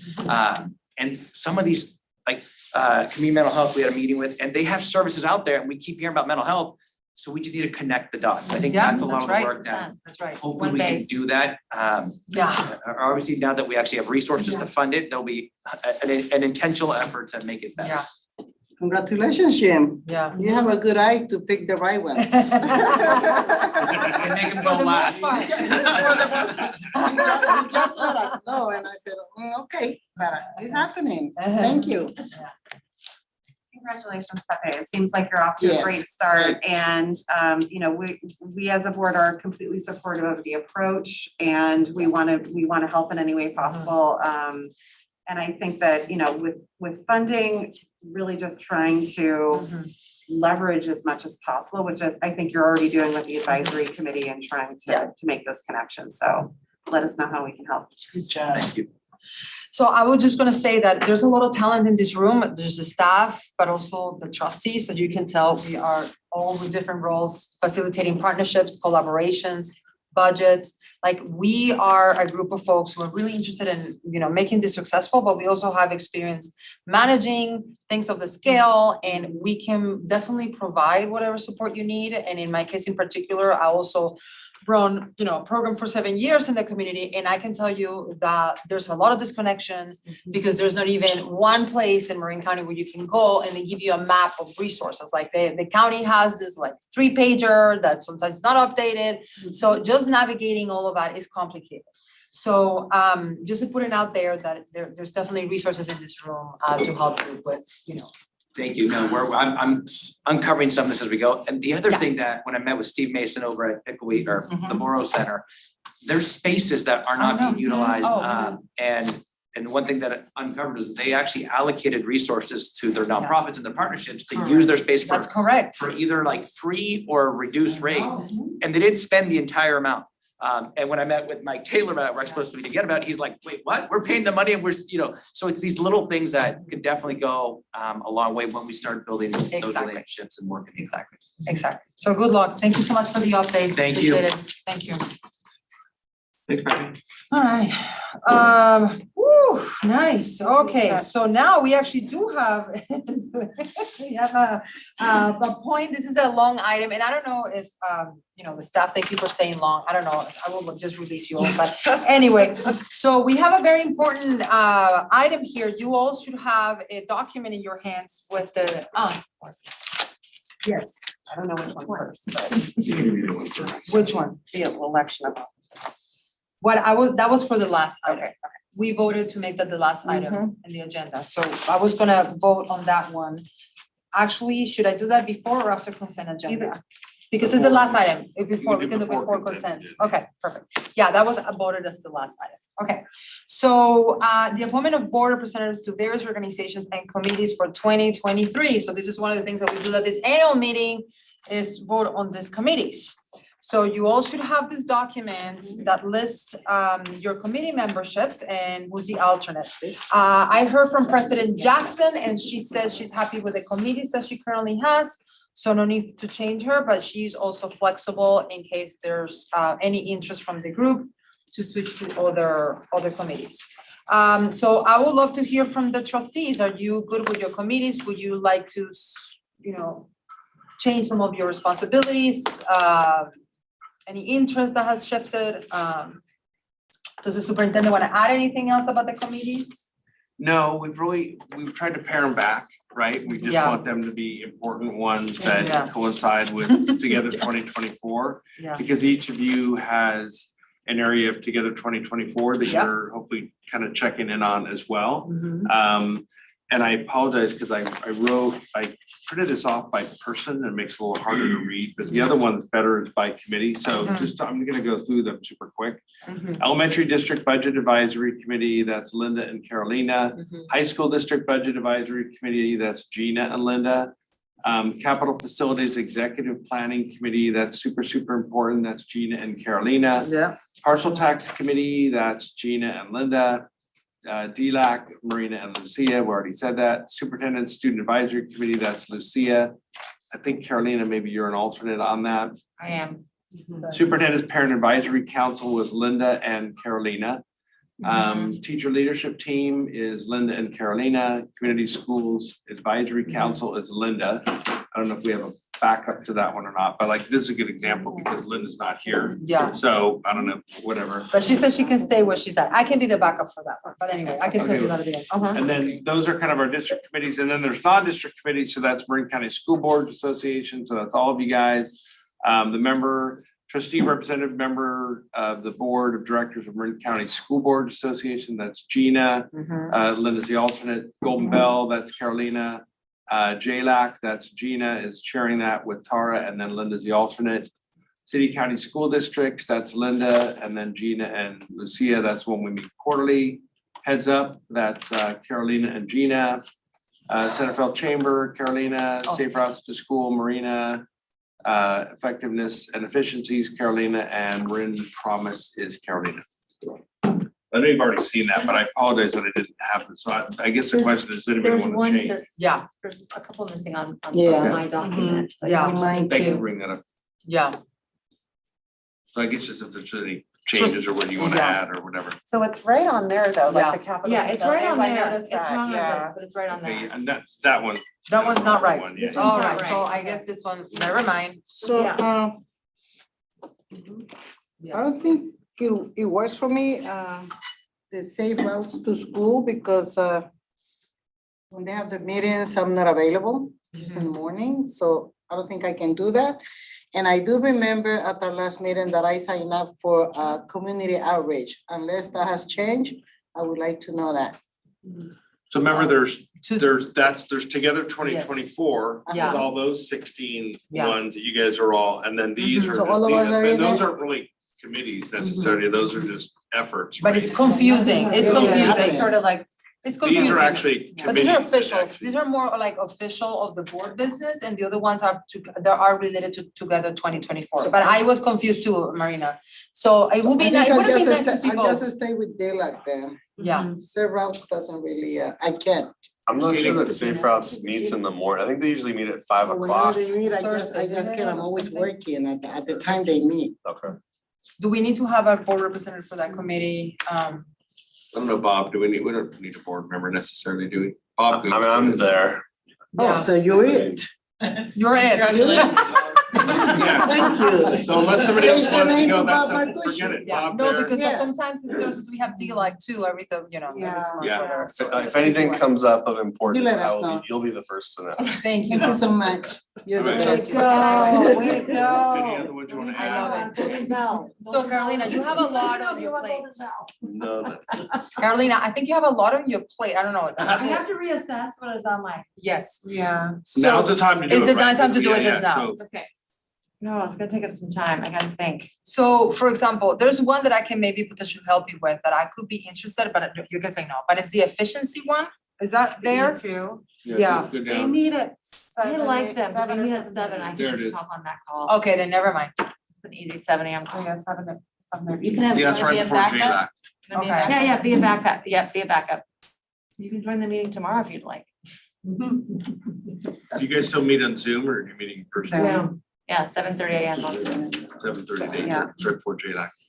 Yeah, that's, I mean, I don't know how 7:30 AM is a good time, quite frankly. actually really- but- No, I'm sorry, it's Gonna say once a month, that but it's. I'm getting my- Possible time it'd be. That's the when I worst drop time off for me. I'm getting my kid out of bed, so.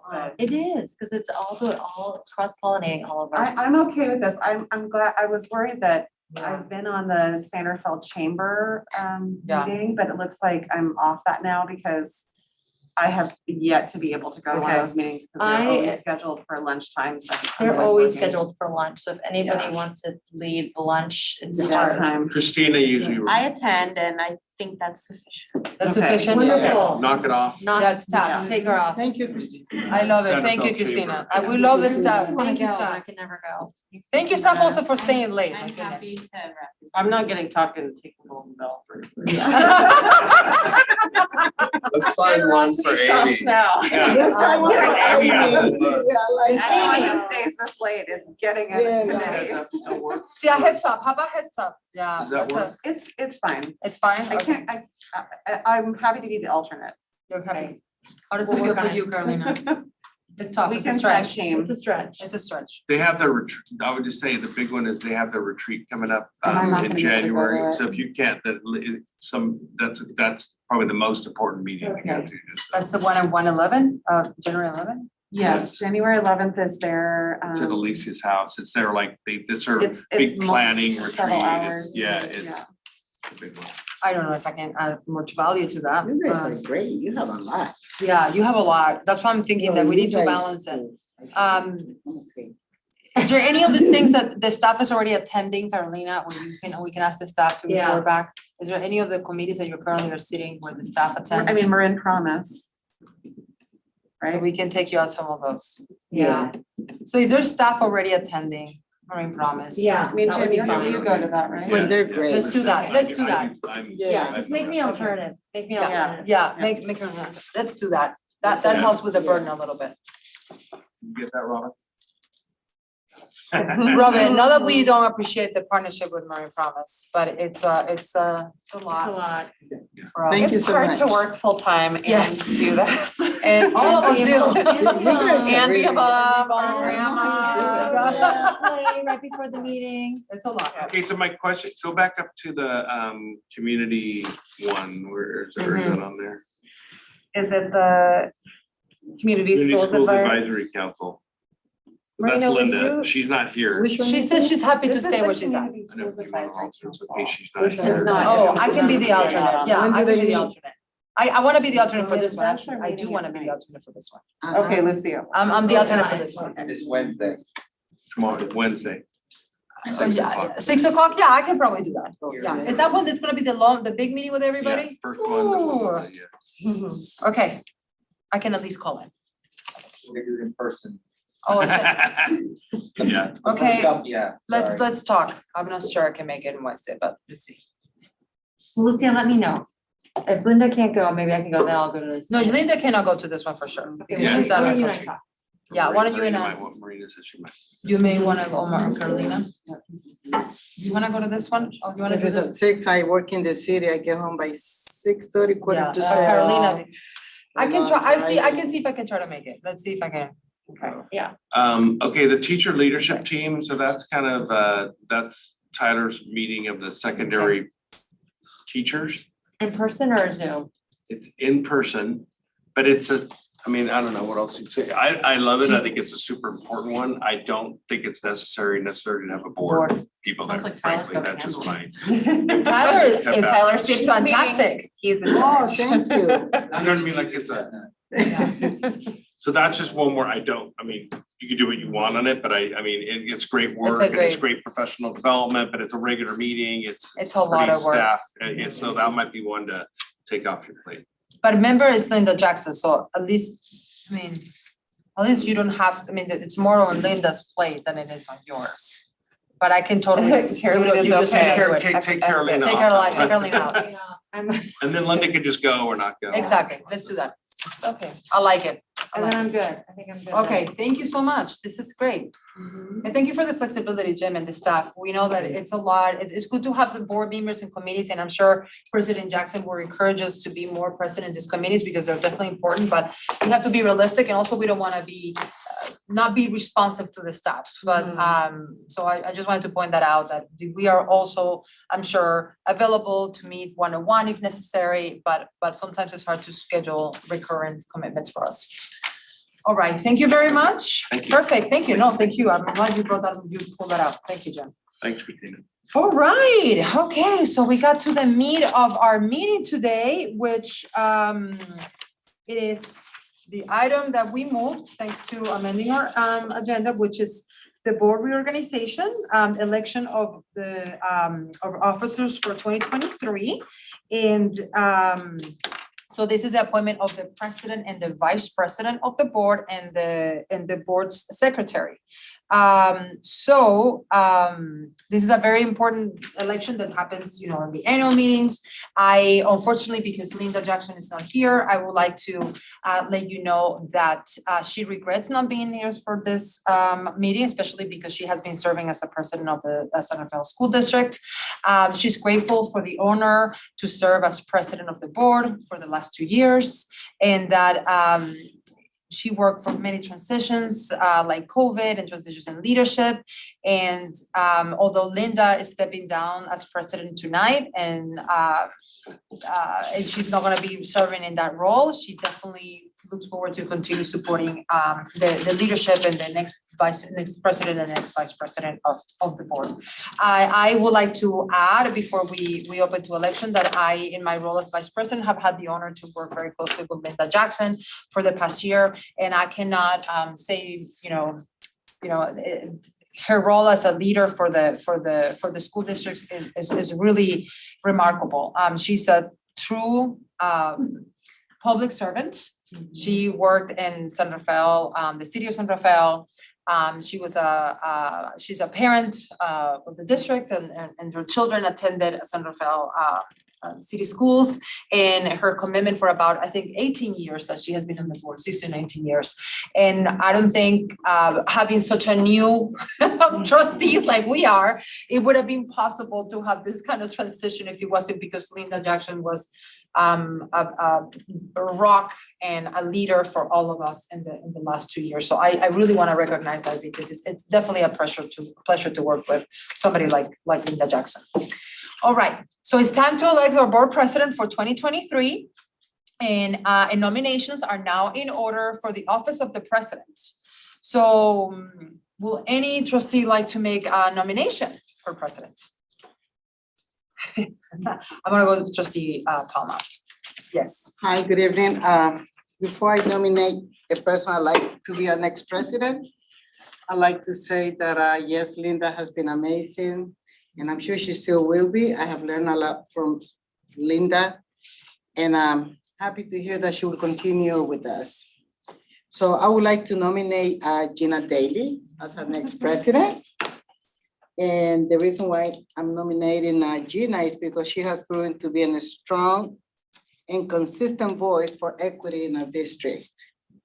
I really love for you to represent us as our next president.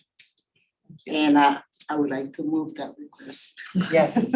So Gina Daly is nominated. Does Gina Daly accept the nomination? I do. Perfect, wonderful. So Need a second. yes, I'm about to do that. I'm going step by step over here to make it very special. Do we have a second for this nomination? I second that nomination. Thank you very much, trustee Martin. So Gina Daly has been nominated for president of the board. All in favor say aye. Aye. So with the motion from trustee Palma and the second from trustee Martin, that motion is being approved, and Gina Daly will become our next president for 2023.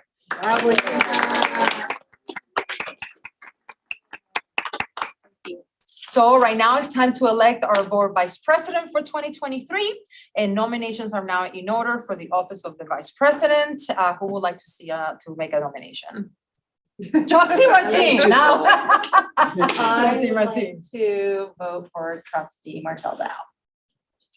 I accept the I nomination. think you're doing an amazing job. Thank Keep you. doing it. Thank you very much. Are any other further nominations for vice president? No, so the nomination is closed. All in favor to nominate Lucia? Oh, no, I'm sorry. I need a second. I will second. Thank you for reminding me. And I Thank you also for the make a second. note that the only reason I'm okay being president is because Lucia wanted it, just said that she wanted to stay as vice president. Yes, so. thank you. You're gonna be doing an excellent job. I'm so happy for you and for the board. So with that, all in favor? Aye. Aye. Can I vote for myself? I guess I yes, did. right? Yes, I did. yes, let's do vote for myself. I will say no abstentions, and then we're opposed. So our nominators are closed, and the motion has been moved by Carolina Martin and second by Gina Daly. Thank you very much for the honor of serving as a vice president. And President Gina Daly. Thank you very much. All right. Unfortunately, Linda Jackson's not gonna be able to do this, but it's custom of the board to transfer the office at the end of the meeting, so we will do that right now, and so that maybe you can do the last item in the agenda. So congratulations, and here's a gavel. Thank you. I'll try not to let the power go to my head too much.